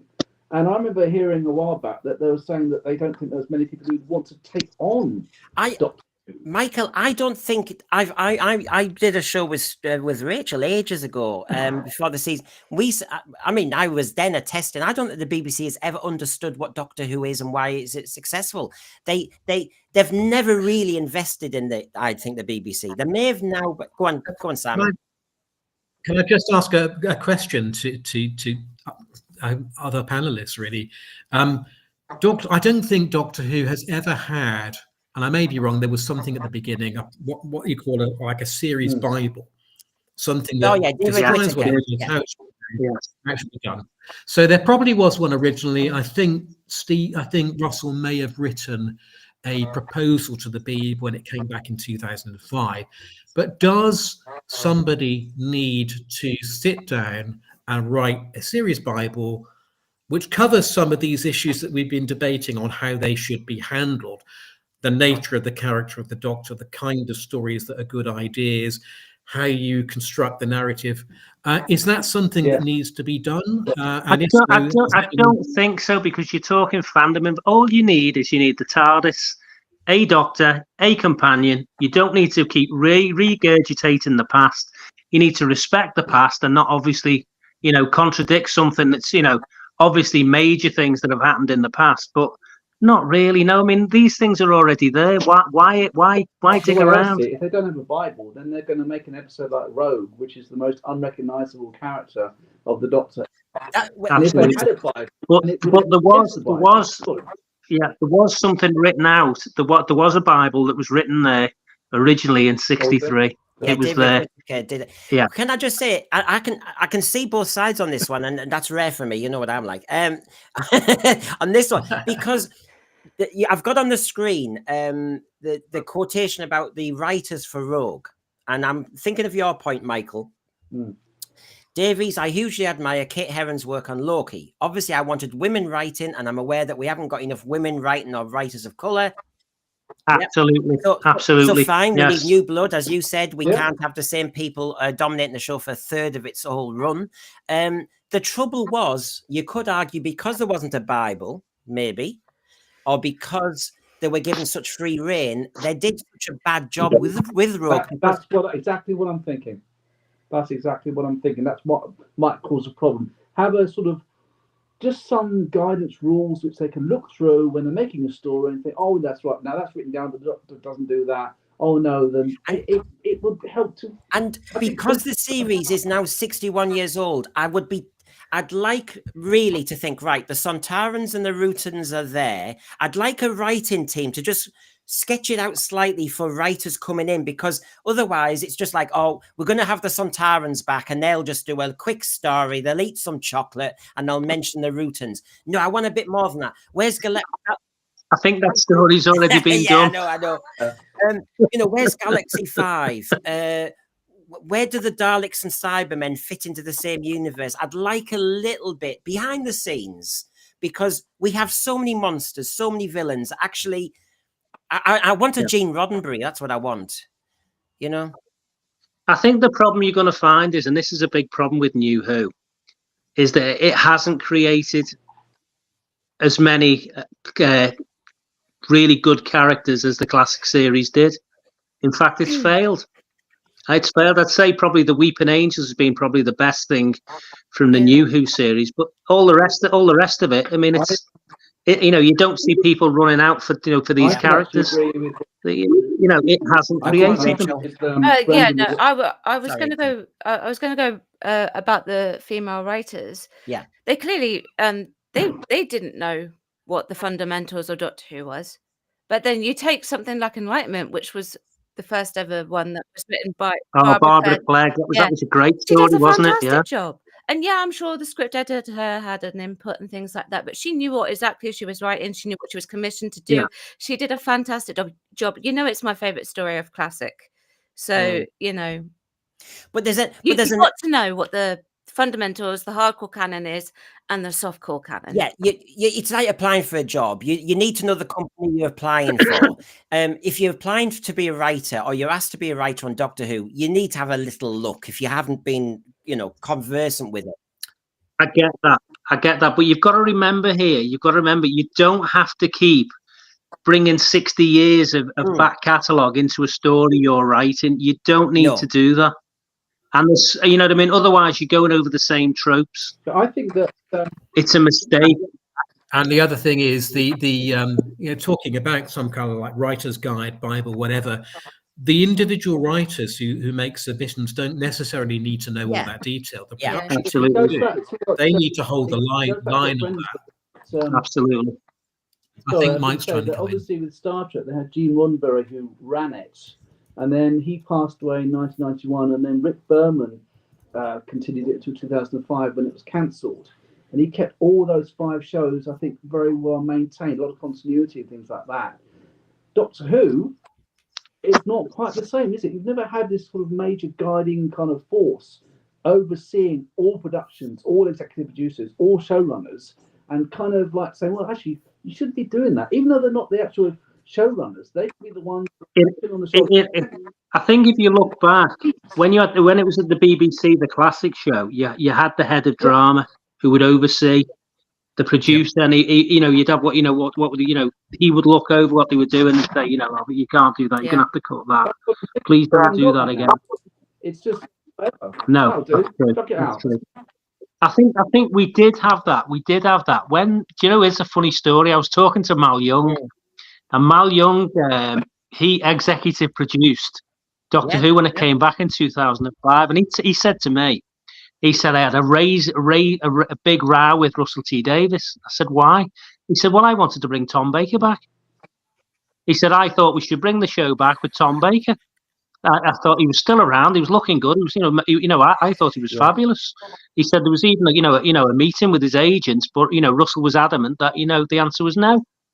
So then, we eventually wasn't the first choice. I won't mention any names any further now, but he wasn't the first. Chris wasn't the first choice, but that's who they ended up with. And I'm glad they did. Sorry, I think... yeah, I think so too. I think he was refreshing, wasn't he? Yeah. But it's fascinating though, because do you know what? I was only thinking the other day about the fact that what's changed since 2005. One of them is Mal Young was one of the executive producers at the very beginning with Julie Gardner. And well, actually, Phil Collinson was producer then. He was lower down, wasn't he? So basically, Mal Young, with his experience from Brookside, Channel 4, and all the rest of it, was he head of drama then or something? I remember he was. Yes, he was head of drama. And I just thought you had that kind of. That was what was interesting. I actually thought he might have been behind the Chris Eccleston bit, partly because it had that kind of. No, what's it, Tom Baker? And it was. That's not the first time that they tried to bring back a previous Doctor, because after Colin Baker was dismissed, they thought about bringing back either Patrick Troughton or John Pertwee. Really? Oh wow! I know that it was Sidney Newman wanted to bring Patrick Troughton back, but that was only because at the time that they were looking at ways to reinvigorate the show, because I think Sidney's quite clear he had a massive, I won't mention the words, but he had a massive hatred for John Nathan Turner. He said, look what he's done to he was appalled by what he'd done to Doctor Who. He was absolutely appalled by it. Wow. It's amazing, isn't it, really? I mean, I've got one other kind of question on this area. I mean, it's fascinating. I mean, I have to say, I was actually thinking it's a shame they can't get Mal Young back to just keep a steady hand. But people move on as well, don't they? That's the thing. Absolutely. I think that's a good thing with Doctor Who. I think that the biggest mistake with Doctor Who is they change the actor every 3 years now. They've got this optimum 3-year run of an actor, and you've got so many few episodes that it doesn't work. That doesn't work. I think the producer, that's a 3-year run for a producer and a showrunner on Doctor Who. 3 years is probably the optimum, and then you need to go, because I think you run out of ideas. I think you need to keep that fresh. You need to keep the writing fresh. Now, I've got a question here, because I'm sticking to my guns on this theme for you all to kick back on or agree with. The other area where RTD, remember, we're still on this element of, it's my way or the highway. Let's be honest. And breaking the fourth wall, he said, is a big thing in Doctor Who now, and here's his example here. I think it's part of the show going forward, to be honest. Lots of shows break the fourth wall, and I like it. I think it's fun. See, I don't think Doctor Who's about being fun. I thought it was scaring the kids. Everything I've... we should have fun with Doctor Who. Well, get your jelly babies out. That's it. But only it's a little stuff. Let me just come in slightly here. Where I see Russell gets Doctor Who is he fishes other television programs. Drag Race, whatever, and he just throws that in. Yes. Oh, he's got jelly babies. Sorry for He's so prepared for this show. But yeah, I know what you mean. I mean, it's hard, isn't it? Because RTD is a damn good writer, and I loved some of his earlier work. I really did. But I'll be honest, when you say he's a damn good writer, if you look at the writing he's done before It's a Sin, his shows were bombing. Years and Years was a failure. A lot of other shows he's done were a failure. They were a success on Channel 4, late night Channel 4. But for mainstream television, I don't think he's a writer for mainstream, family viewing. I don't think he's that fit. That's a fair point, yeah. A better writer than Russell T Davies. I think that at least some of his stories have felt a bit more like proper Doctor Who in the way that he's been written. I just think that. I mean, do you all prefer the Stephen Moffat era than the Russell T Davies era? No. No. I'm a mixed bag. No. Yeah, I would say that would be a mixed bag, and I think the reason why is, again, we come to the Fitzroy Tavern. Stephen Moffat was another one from the Fitzroy Tavern. You know, these people are all know each other. It was their plan to get a grip of Doctor Who. Now you've got Doctor Who in its death throes, which it is literally. You know, they need to go. I'll put money on they will not go. They'll pick another one of their number to come in again. And then people will go, oh, it's a new producer, but it won't be. It'll just be the same thing again, just changing chairs. And they all share the same. Well, this is what I mean. I'm getting concerned that bit by bit, it's like a death by 1,000 cuts, that just bit by bit, the program is being fundamentally changed. Fourth wall breaking, for example. When was that a thing? Merry Christmas to all of you at home. And thank God I didn't see it. Yeah. It was a good one, that, yeah. First Doctor, was that? Yeah. Yeah. Feast of Stephen. Feast of Stephen in Thank God it's lost. No, no, but don't go looking for it. I don't know. I didn't recognize Doctor. The other thing is Christmas episodes, and this is when you asked about Stephen Moffat, Michael. Stephen Moffat is implicit in this so much because he likes his Christmas stories, which are light and frothy, insignificant, inconsequential, nothing. Look at the ratings. Pumpkin latte. Yeah. I mean, look at the ratings. Pumpkin latte, darling. The ratings on Christmas Day. Gavin and Stacey was not a Christmas episode, and for obvious reasons, it scored well. The Wallace and Gromit return was basically Robots of Death with killer gnomes. I mean, that's what it was, really. It was a Doctor Who story done with clay. Meanwhile, we're messing on doing all this nonsense. And again, RTD, Christmas specials. I think it's a great family time. Whatever family you've got, whether it's your real family or chosen family or invented family, there is something that fits Doctor Who about that. Christmas is just big. It's got a big theme, got music, got a soundtrack. There's a colour and warmth and size to it that we try to bring to Doctor Who. Do you know what? If you did horror fan rock, I'd love that at Christmas. Horror fan rock, yeah. You know, you want a claustrophobic, dark story at Christmas. You get your MRJ. Yeah, exactly. Everything else is out there, isn't it, Simon? So why does Doctor Who have to go lighter, brighter? Why doesn't Doctor Who do a Halloween special every year? Now, wouldn't that be a good idea? Good dark story. Great. Yeah. Halloween every year. I think that would work better than Christmas. You see, my question is to everybody is, do you honestly? I mean, I'm trying to think of all the different ways. Is RTD and the Bad Wolf and BBC worried about scaring kids nowadays? That actually it's a thing that TV companies don't want to do. You know, safe spaces and all that. Yeah, they'll be fine with it. Yeah. Oh well, I don't. Well, yeah, actually, yeah. I would say, yeah. Oh, my little Johnny, he watched something, went to bed and he cried, and I'm very upset. And I'm so sorry. I can see that. They don't want to scare the kids. Well, here's the thing, right? Wallace and Gromit. You mentioned that I've watched it. Okay, I had to catch up on it, unfortunately, but I did watch it. Brilliant story. Yeah. Killer Gnomes. Yeah. That's dark as anything. Yeah. That was incredibly scary, and I was like, child be like that on the edge of their seat, but it lived up to it. Outnumbered was on the following day. They even had a dark theme in it, and that's unusual for Outnumbered. And this is what gets me. Doctor Who on Christmas Day doesn't have to go all Christmassy and frothy. It could just do a damn good story. Yeah. The rating surely for Doctor Who would be higher if it was a significant to the Doctor Who arc. You know, like EastEnders make sure their big moment is that day.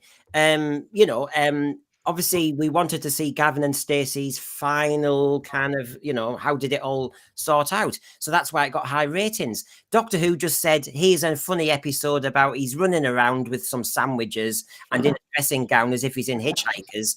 And there's a man with a suitcase that nobody gives a damn about. There's 3 quick deaths, and then he patronizes somebody who's a bit dim, and then he stays and mops the stairs for a year with some woman called the flying, the mop which moves by. Oh yeah, it was like Magician's Apprentice. Oh no. Yeah, Chibnall tried to do different things, didn't he? He did New Year Yes. Episodes rather than That's when Christmas they lost episodes the because he Christmas didn't want slot. them That's to why. be But fluffy. they did do it in New Year's one. Sorry, yeah, I remember couldn't that, hear you, one with the dog.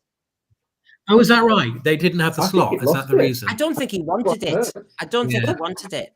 Okay. I mean, maybe there's a Okay. reason for that. I mean, I don't know if they think there's an expectation. Well, If you- you asked, I think you asked Brendan about, is the program afraid to Yeah. make people afraid? Yeah, I think it is, and I think that's a big thing with modern television, that it doesn't want to frighten children. Now, I think that hiding behind the sofa is a little bit of a myth. I don't know anyone who did it, but I love to be Yeah. scared by I would Doctor love Who. to know It the was people who fun. hid behind the sofa, because our sofa was against the wall. Yeah, How would you yeah, get I know. behind it? There Well, You must must be, have an awfully big living room if your yeah, sofa you can hide must have been behind it. posh. Well, it's all these wealthy middle class people, Philip, who did that. Yeah, but no, I mean Doctor Who. I don't think it's No, I frightening don't, enough. I no. really don't. I think it should go further. I think it's a program that's the- lost its identity. Yeah. It's lost its identity, and that's the problem. Yeah, it's all blurred. It's not kind of got a specific identity anymore. It's literally, it's like it's got so diluted within its own perspective of how it's written that it's lost itself. It's just like a blur. It's not recognizable anymore. Now, do you think this is possibly why we've had rights issues going on?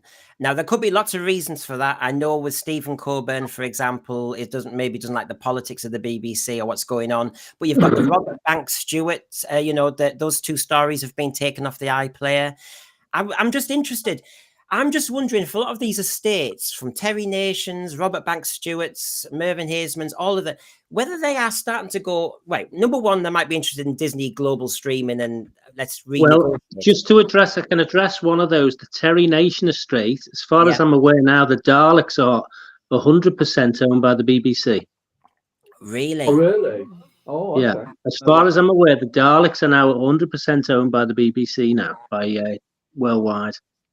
Oh. Gosh. Is that indefinite? I mean, because I know that I thought they had. As far as I'm aware, okay, that is indefinite. Yes. Okay, I didn't know that. Okay. However, I don't. They're not public domain. Sorry? Philip. They're not public. No, domain, they're not public domain because the BBC already owned a certain portion of the Daleks, and so I believe that negotiations were done. The family weren't really that interested in maintaining the property or anything else, and I believe a sum of money was offered, by the BBC, and they decided to take it. Which means the Daleks could be open season for adaptation and change. I know they've been adapted a bit, but oh my god, because when some of these cases, you actually do hope that the writers' families do actually impose their kind of, I mean, the Zygons and the Seeds of Doom. I'm hoping the Robert Banks Stewart's estate are actually saying, well, we either want more money, you're going global, so excuse me, up your blooming payments to us. I'm really worried now. What is Russell T Davies going to do to the Daleks? Oh my gosh. What are they going to end up? They're a travel machine for a little squid inside. So basically they're wheelchair bound as well. It can't be as bad as the Paradigm Daleks. They can make them pink and they can make them kind of like I don't know. Yeah. Have mops on there instead of plungers and. The thing is, they've already done. If you think of what they've already done to Daleks, we've got Daleks that have become emotional, hybrid Daleks. We've had the regeneration effect into Davros. We've had so much nonsense. That headpiece that comes out of every person. It's just become gobbledygook, and that's partly Stephen Moffat as well. I have to say, they need to go back to basics. I have to say, one Dalek in a dark corridor scares anybody. You do not need to do 1 million Daleks and then at the end just make them into. Well, when they brought us back with the episode Dalek in 2005, that's a fantastic episode. Yeah. Yes, it was a good episode. That addressed a lot. That addressed a lot of the things that the ordinary folk were thinking about the character. It can't go up the stairs and all these sorts of things. And it was interesting. It was a good start, I thought. Very good story. Very good writer.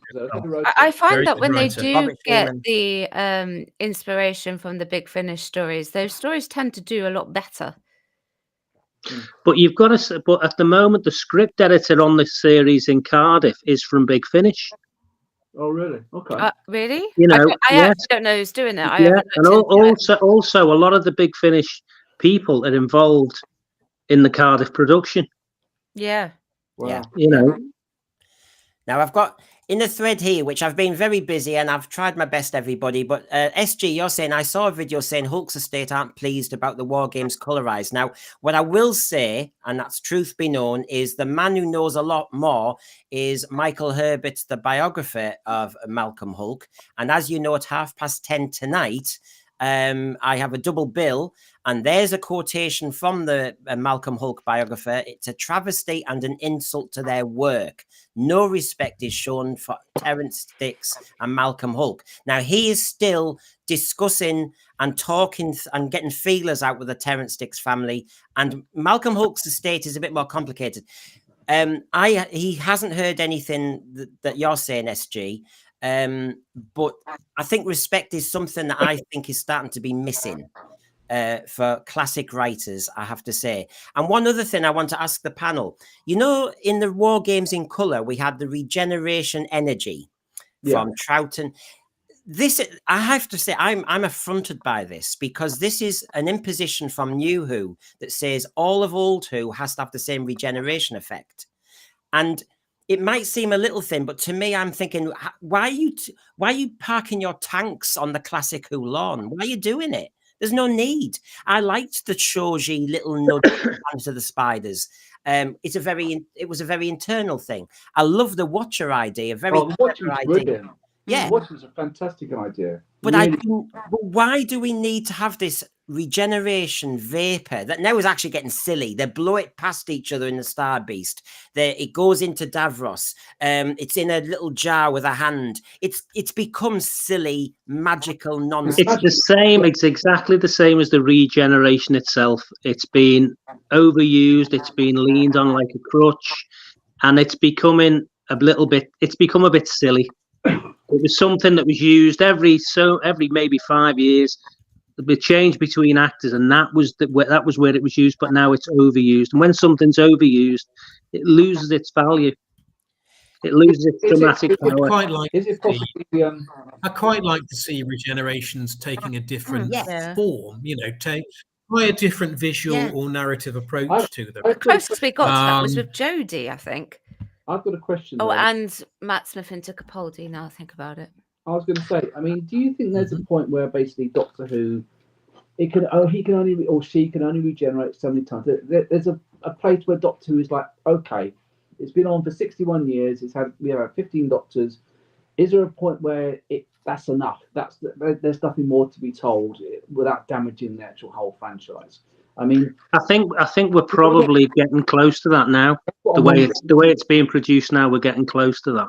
That's what I'm thinking. It's damaging the whole franchise. Yes. Right. I certainly think there's an argument for saying every now and again it needs a pause and a rethink. And a new team. Come back. And I don't want a 10-year break. I'll be far too old by the time. As you know, recently, and it'll be interesting for me to do it again, because I think people are budging quite fast on this one. When I did my survey on Twitter, as you know, 60% thought that RTD was getting it wrong. But then when you actually looked at the stats, it's actually higher than that in many ways, because 21% wanted to cancel the show, actually just cancel it. You don't know it's going to come back. 17% wanted to reboot it. 41% said continue but change things. They didn't give him a green light.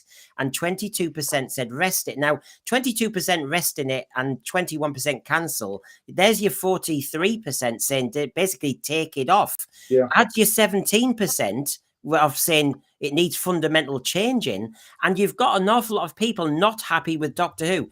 And since then, I'm now in the camp of saying, will you please take it off? I need some thinking to go on behind the scenes to really recalibrate this and go, what were we doing? Because just like Bad Wolf is saying, the end of the 80s got silly. I think we're getting very camp and silly, and we're not taking Doctor Who seriously when you break the fourth wall, when you do a song and dance routine at the end of Devil's Card, when he's behind a bush with some space villain. No, with Kylie Minogue playing Can't Get You Out of My Head. That's not Doctor Who. You've gone way beyond the beam. And I do think it needs yanking off, get that showbiz hook, get him off the stage. And are the BBC brave enough to say we need an outsider to start again? Well, we did have an outsider in J. Michael Straczynski, who produced Babylon 5, who threw his hat in the ring. Yeah. And, he said, he'd like to be considered for it. But I spoke to someone at BBC Studios and they said, oh, no, we would never accept that. And I said, but why? Well, Doctor Who's different. And what he meant by different is, and I'll mention Big Finish here, Big Finish, Jason Hay-Ellery, again, we go back to, the Tavern. All these people are connected. They are fans that will not let go. They've got a ring around Doctor Who.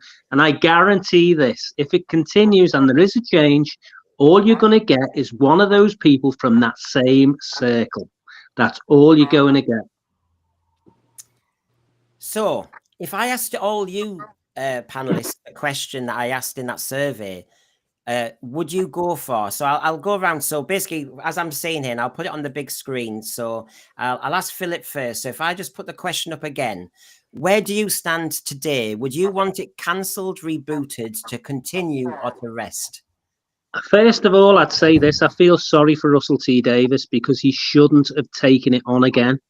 It was a mistake. He could have kept, I did Doctor Who and it was a success. Walked away, but he's come back. And basically what he's done, he's been given too much power.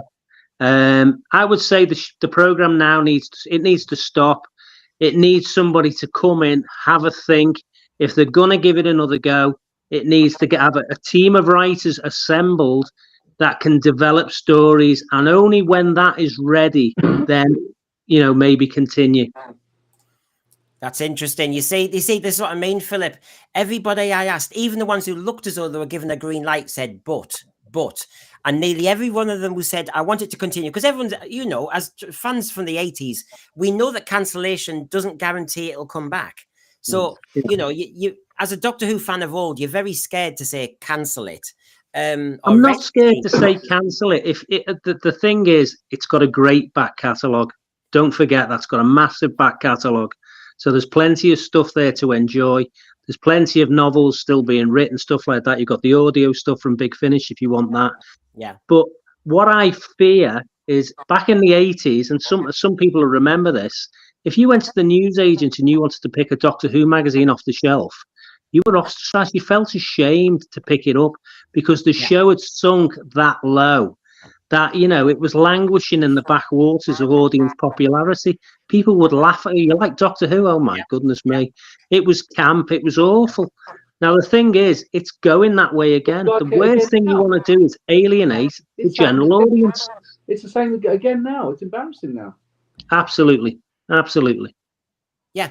But the problem is, the biggest problem I have is, when you've got a producer who's shouting from the rooftops how great what he's producing, and you look at what he is producing, it's gone out, and the audience have outright rejected it. We don't want it. If he'd have done it 2 or 3 years ago, he might have got away with it. But in the current, there's no way people are going to accept that type of programming. It's pastiche, and we're talking about new producers. We've got a producer who's 61 years old. He wants to get to 5-year-olds and educate them, but he's a childless man. What are people thinking? It's completely the wrong people. If you want to get someone in as a producer, maybe someone in the 30s who's a firebrand and can see they can make something a success. They want to go somewhere, do maybe 2 or 3 years on it, make it a big success, and move on. And that's what it needs. I think you're talking about Philip Hinchcliffe as he came in the 1970s. Simon, absolutely. Simon, while you're talking, which one would you choose today? Cancel, rest, reboot, or continue? I would give Russell, well, he's got one more season that he's already made, okay? So that's got to come. I would give him depending on what that looks like, I would probably give him another season and then say it needs a pause and a rethink and a reboot with a new team. I'm not, this is probably one of the reasons why you have me on, Brendan. I'm not as negative as other people are about the current series. I mean, one of the things that I've been a fan for so long, I kind of almost learned to not be massively overcritical, because I've done that in the past.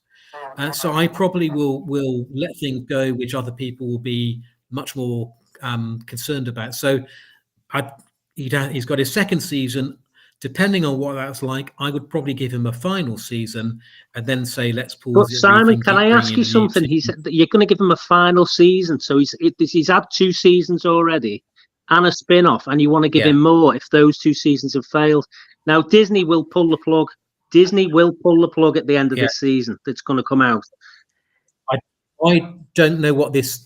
Well, look, I haven't seen that second season. I can tell you now, globally, the sale of Doctor Who, and it's showing on the global audience, it's disappeared without trace. Mm. You know, it was popular in some, Bahamian island for about a week and then vanished. Yeah. So, and what these people look at, and especially not the BBC, because they've got an endless flow of cash from the license fee, but Disney aren't like that. They've just pulled the plug on, these Star Wars series, which were far more successful than Doctor Who. So I think Doctor Who, they'll just get chopped. Yeah, I've no doubt in my mind that decision's already been made. And we don't need Disney. It can be made without Disney. But again, I'll ask you again, Russell T. Why do we continue with the same people from the same clique, same crowd, from the Fitzroy Tavern, and that's where they're from? Why does Doctor Who fandom have to have a stranglehold on this series? Verity Lambert made the same point. She was getting interviewed with Russell T. Davies, and she says, "Oh, I notice a lot of your writers are members of the Doctor Who Appreciation Society," and he just went bright red because she'd put him on the spot. Wow. Again, with the fans have got a stranglehold here. They're not the general audience. That's why the general audience is watching this in bemusement and thinking, "What the hell is this?" And because I do think, it's got to stop. If it's going to end badly, it'll end with cancellation. That's where it'll end. And then all these people will be like, "Oh, well, we didn't know." Well, you did know because you had your levers on the controls of power. But, you got too used to that. You didn't want to let go. I do think, Rachel, the issue here is, I hear Philip's point, and I do agree with, why are we giving such free rein to somebody when it clearly is staggering? And to be quite honest, we said this with Chris Chibnall's Timeless Children and hoped that RTD could resurrect and change it. The trouble is, he's doubled down and added bi-generation, added many more things. Now, any showrunner in the future is going to have to do an awful lot of unraveling. So, Rachel, where do you stand on the cancel, reboot, rest, or continue? I would say rest. Go back to the drawing board. Can I just say that with regards to the Disney funding, Disney actually have the rights to Bluey until 2027. So it could be that they do put in for another series. It's possible. I don't know. They might pull the plug. Who knows? But I also agree with Simon that it can actually run without the Disney money. Yeah. If that happens, then we could see another series from RTD to see exactly what it is that he could do. But I do actually think he needs to skedaddle after this. Because the thing is, I won't put any more interview bits up, but he has said nobody challenges him, nobody questions him. And as you said, Philip, he doesn't work with me then. I know. I mean, as Simon has acknowledged, I want people on this show to argue back. I don't want agreement. So the whole point is, RTD says, nobody questions him. He surrounds himself by people who don't question him. He has got older, and I was aware when I was a teacher, the older you get, you're the crone that, the kids, they think you're very distant from them. When you're in your 20s, you're cool and you're hip and you understand them. You get older. So you still are then. And there is a point when the older you get, I used to watch teachers when they tried, if they were 50, 60, and they tried to be hip and trendy in how they acted. The kids didn't like it, actually.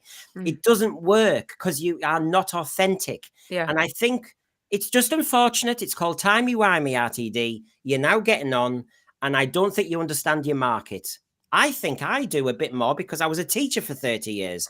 We've got parents here as well who do understand the market and not lower. Stephen Moffat did. He had 2 boys, didn't he? And that's why he had the Reaping Angels and the Crack in the Wall. He got what kids were scared of. And I think you do need that. Go on, Rachel. Yeah, just get rid of Boys Brigade. Why can't we have a woman showrunner? Why can't we have a woman showrunner? I recommend going back to producer rather than showrunner. I agree. Yeah. I agree. Get in the script writers and have the producer oversee it, or it'd be a much easier job. Well, I say much easier, you know, it is still a difficult job, but at least then you can actually sit back, go, I'm not writing anything, but I can make sure this is going in the correct direction. And ditch the story arcs. Don't need a story arc all the time. I mean, they're great, but you don't need them. I hated Key to Time series as a kid, you know. It bored me rigid. Oh, really? Okay. Yeah. It's like, you know, anyway, I was going to ask you now, Michael, same question. I don't want a reboot. I wouldn't like a brand new First Doctor in a slightly different type of TARDIS. And he's got, I really think it needs a good long rest. I think they need to, you know, sort of pull out, realise that they've gone in a weird direction, and come back like they did in 2005 after the 1996 movie. It came back so strong. It started so well because it had a big long break. I'm surprised that Russell T Davies has come back and completely distorted his own perspective of Doctor Who compared to when he came back the first time. You know, when he first came back, I heard about it coming back, I actually thought, wow, that's going to be good. You know, that's going to be like, he did steer the show in a very good direction for the first few years. But to come back with all this, we've already talked about this, we don't need to say it again, but all the stuff that he's been throwing into the show, have a rest, have a good rest. Would the panel buy into this idea? I'm getting stronger on this now. You can rest the show, but have some one-off specials where you have, say, Paul McGann for one episode. Yeah, you know what I mean? Since you've got a 14th Doctor having tea with Mel, it's out there. But I still think Paul McGann's underused, for example. But I just think you could have one of the classic Doctors have a special with Paul McGann. Yeah, in one-off specials. Yeah, while you're thinking of how you go forward later on. Paul McGann would do it. In the media, keep it sort of like highlighted. Doctor Who's still around. Yeah, that working. Yeah. I'd really enjoy that, but I'm not sure whether it would appeal to, because McGann isn't that well known to the general public as the Doctor. Yeah. So I'd love it, but would the general public recognise that as Doctor Who? I think people would love to. Oh, he's so underrated as the Doctor. Yeah, I think people would watch him and his one-off special and they'd love it. So charismatic. That's what I'd enjoy it, definitely. I just thought you can do two things at once. You can rest the show and have a damn good think behind the scenes, but you could keep it in the audience awareness by doing one-off specials. And as you know, one-off specials like Gavin and Stacey and that seem to get the ratings. Yes, it did. You know, I'm not advocating for the future Doctor Who series being only 3 specials in a year. You know, some people have mentioned that sort of thing. Just do big blockbuster episodes. No, we're so far away from episodic. As we started this 2 hours ago, Philip, and you mentioned about 48 weeks a year it used to have, you know, you had episodes on all the time. Yeah, absolutely. To have 3 episodes in a year would just kill me. That would be awful. I'd hate I think the thing you need to start with, and everything needs to start with, and that's a script. Before you can do anything, you need to start with a script. Before you start with actors, you need a good script, a good story, something that, you know, is there for the public, not just fans. Fans are great. I love fans, but something the public, not just, you know, again, self-referencing all the time. You don't need to self-reference. I've always thought about self-reference with Doctor Who. It can be done in objects inside the TARDIS. You know what I mean? You can see Tom Baker's scarf. That's enough. You could see something of Patrick Troughton's just as you're walking past. That's enough. But we don't need to constantly say, "Oh, when I," you know, you don't need to do it. It just breaks away from the narrative of a good story. Well, let's cheer you all for 1 second before we go. Here we go. Let's see if we can. Censorites have found a way to take control. It's our minds that they take over. Speak up, I can't hear. Earthmen have visited the set sphere, but we do not. why don't I take you back for a second before we go, to take you back to when it was all so different. If I just, I know, if I just show you this one, for example, let me just get it right there. This is December the 19th, 1963. And if you just take a look, I mean, just dream on. You know, this is right at the start, isn't it, really? We're in the dead planet. So, yeah, Daleks is just about to start. You've had your usual grandstand, then the Telegoons, Jukebox Jury, Dixon of Dock Green, the Saturday Movie, the Physicists. Then that was the week that was, Rachel, that sounds like our show. That was the week that was, then, oh, can you imagine that? I mean, I don't know. I miss Saturday night telly like that. I don't know what anybody else wants to say about that one. Yes, it's gone, Brendan. That kind of television. Yeah, but I get what Brendan's saying. It's, you know, it's the variety that's there of a Saturday night to take you all the way through. It's not there anymore. They've gone too much the other way with going, oh, everyone streams, but not everyone does. Some people want to sit down on a Saturday night and go through the evening on the channel if it's possible, but they don't cater for that anymore. Well, I don't watch any live TV at all. There's just nothing. No, I don't. I mean, this is 17 years. Well, no, actually, I'm lying. It's a bit later than that. This now, I know there's a show here I'm not going to name out loud. It's after Doctor Who. You've got Doctor Who, then a certain program that you'll never see the like of again, and we all know why. 6:40, yeah, the Little and Large Show, One by One. God, I remember that. The Zoo Vet Books, Dynasty on Saturday. I mean, there's so much there. Colin Baker as the Doctor this time. Woohoo. And then as our last example here, I'm going to 68. And you can see here, God, it's always grandstand, isn't it? Sadly, no more. You've got Doctor Who in the Wheel of Space. And then you've got the Dick Van Dyke Show, Simon D in D Time. Then you've got some, I can't pronounce that, some Siberian state dancers and singers, but, you know, variety, as we were saying. Then Billy Cotton's Music Hall. My mum and dad used to always talk about that. God, I mean, but you see, it is still there, isn't it, Philip? Because they have the X Factor. They have Britain's Got Talent. They do have variety. It's just it's done in a different way. I don't think it is, because I think television now, if you go through all the many channels we've got, there isn't actually a great deal on, apart from a lot of repeats from the, you know, decades gone past. There isn't a great deal, unless you want to see a quiz show or something else. There isn't a great deal there. No. You know, event television, you know, is something that, you know, it still works. Yeah. So, you know, family television, you know, we're used to sit down with the family. I've still got young kids, you know, we sit down every Saturday night, probably watch, you know, something like The Masked Singer. My kids love The Masked Singer. Or, you know, Gladiators. You know, they're the two shows they'll watch on a Saturday night. But after that, you know, what else is there? You know, not just quiz shows. Yeah. You know, there's no variety there. There's no chat show there. You know, there's only Graham Norton on a Friday night. You know, there's not a great deal there, really. Isn't it funny that we used to dream when there were only 2 or 3 channels? We used to dream of having loads of channels. Now there's hundreds of channels. I'm bored, Richard. It's like, well, on my channel, I've been showing lots of old comedies from the Saturday nights, like Beatles About and Norse House Parties, Gotchas and stuff. yeah. And I've had so many comments of people saying, "Oh my gosh, this is so good. They wouldn't make this anymore," and I miss those. Absolutely. So was it like a David Croft comedy or something like that? Yeah. Except, isn't it funny, Michael? Anton Deck. Because everybody thinks like that. Anton Deck are getting Bullseye back. They're getting Wheel of. All of a sudden, Anton Deck, because there's this vacuum, and Simon Cowell's the same. They're just going, right, we'll grab Opportunity Knocks and make it that. We'll grab that and we'll make it. And I'm thinking, actually, you can have the Generation Game back. You can have Game for a Laugh back. You can do all these shows. It's just people will watch it if it's Anton Deck as well. I think the problem is a lot of television broadcasters now that they're terrified of offending somebody. Oh yeah, exactly. And you mustn't be frightened of. You're always going to offend someone.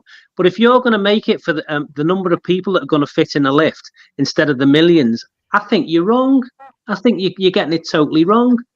They make comedy. They don't make comedy anymore. They're terrified of offending people. Absolutely, I totally agree with you. Absolutely. And they can't make it. They're terrified. So comedy, as far as I'm concerned, for the most part, is just about dead. I like lots of old shows. I'd like to watch a new comedy series, but there's nothing.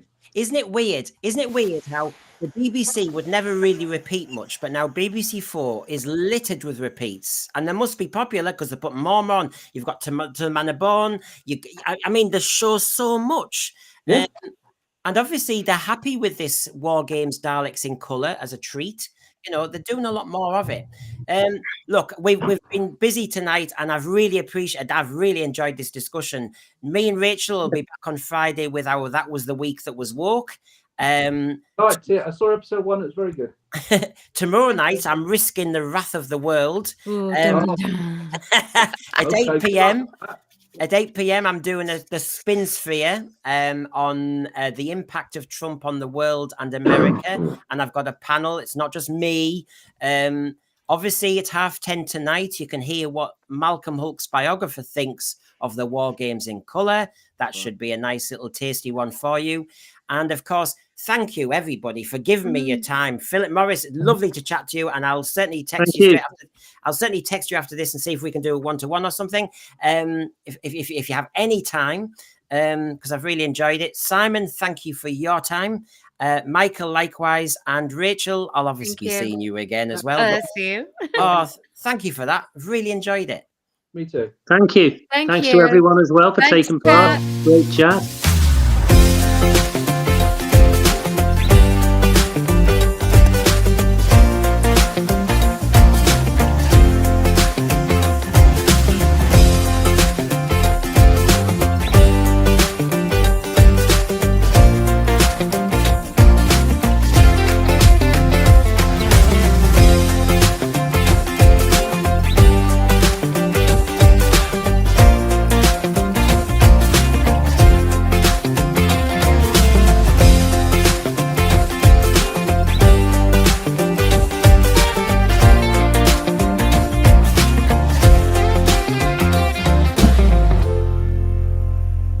Come on, get subscribing and join us at 10:30 tonight. Bye for now.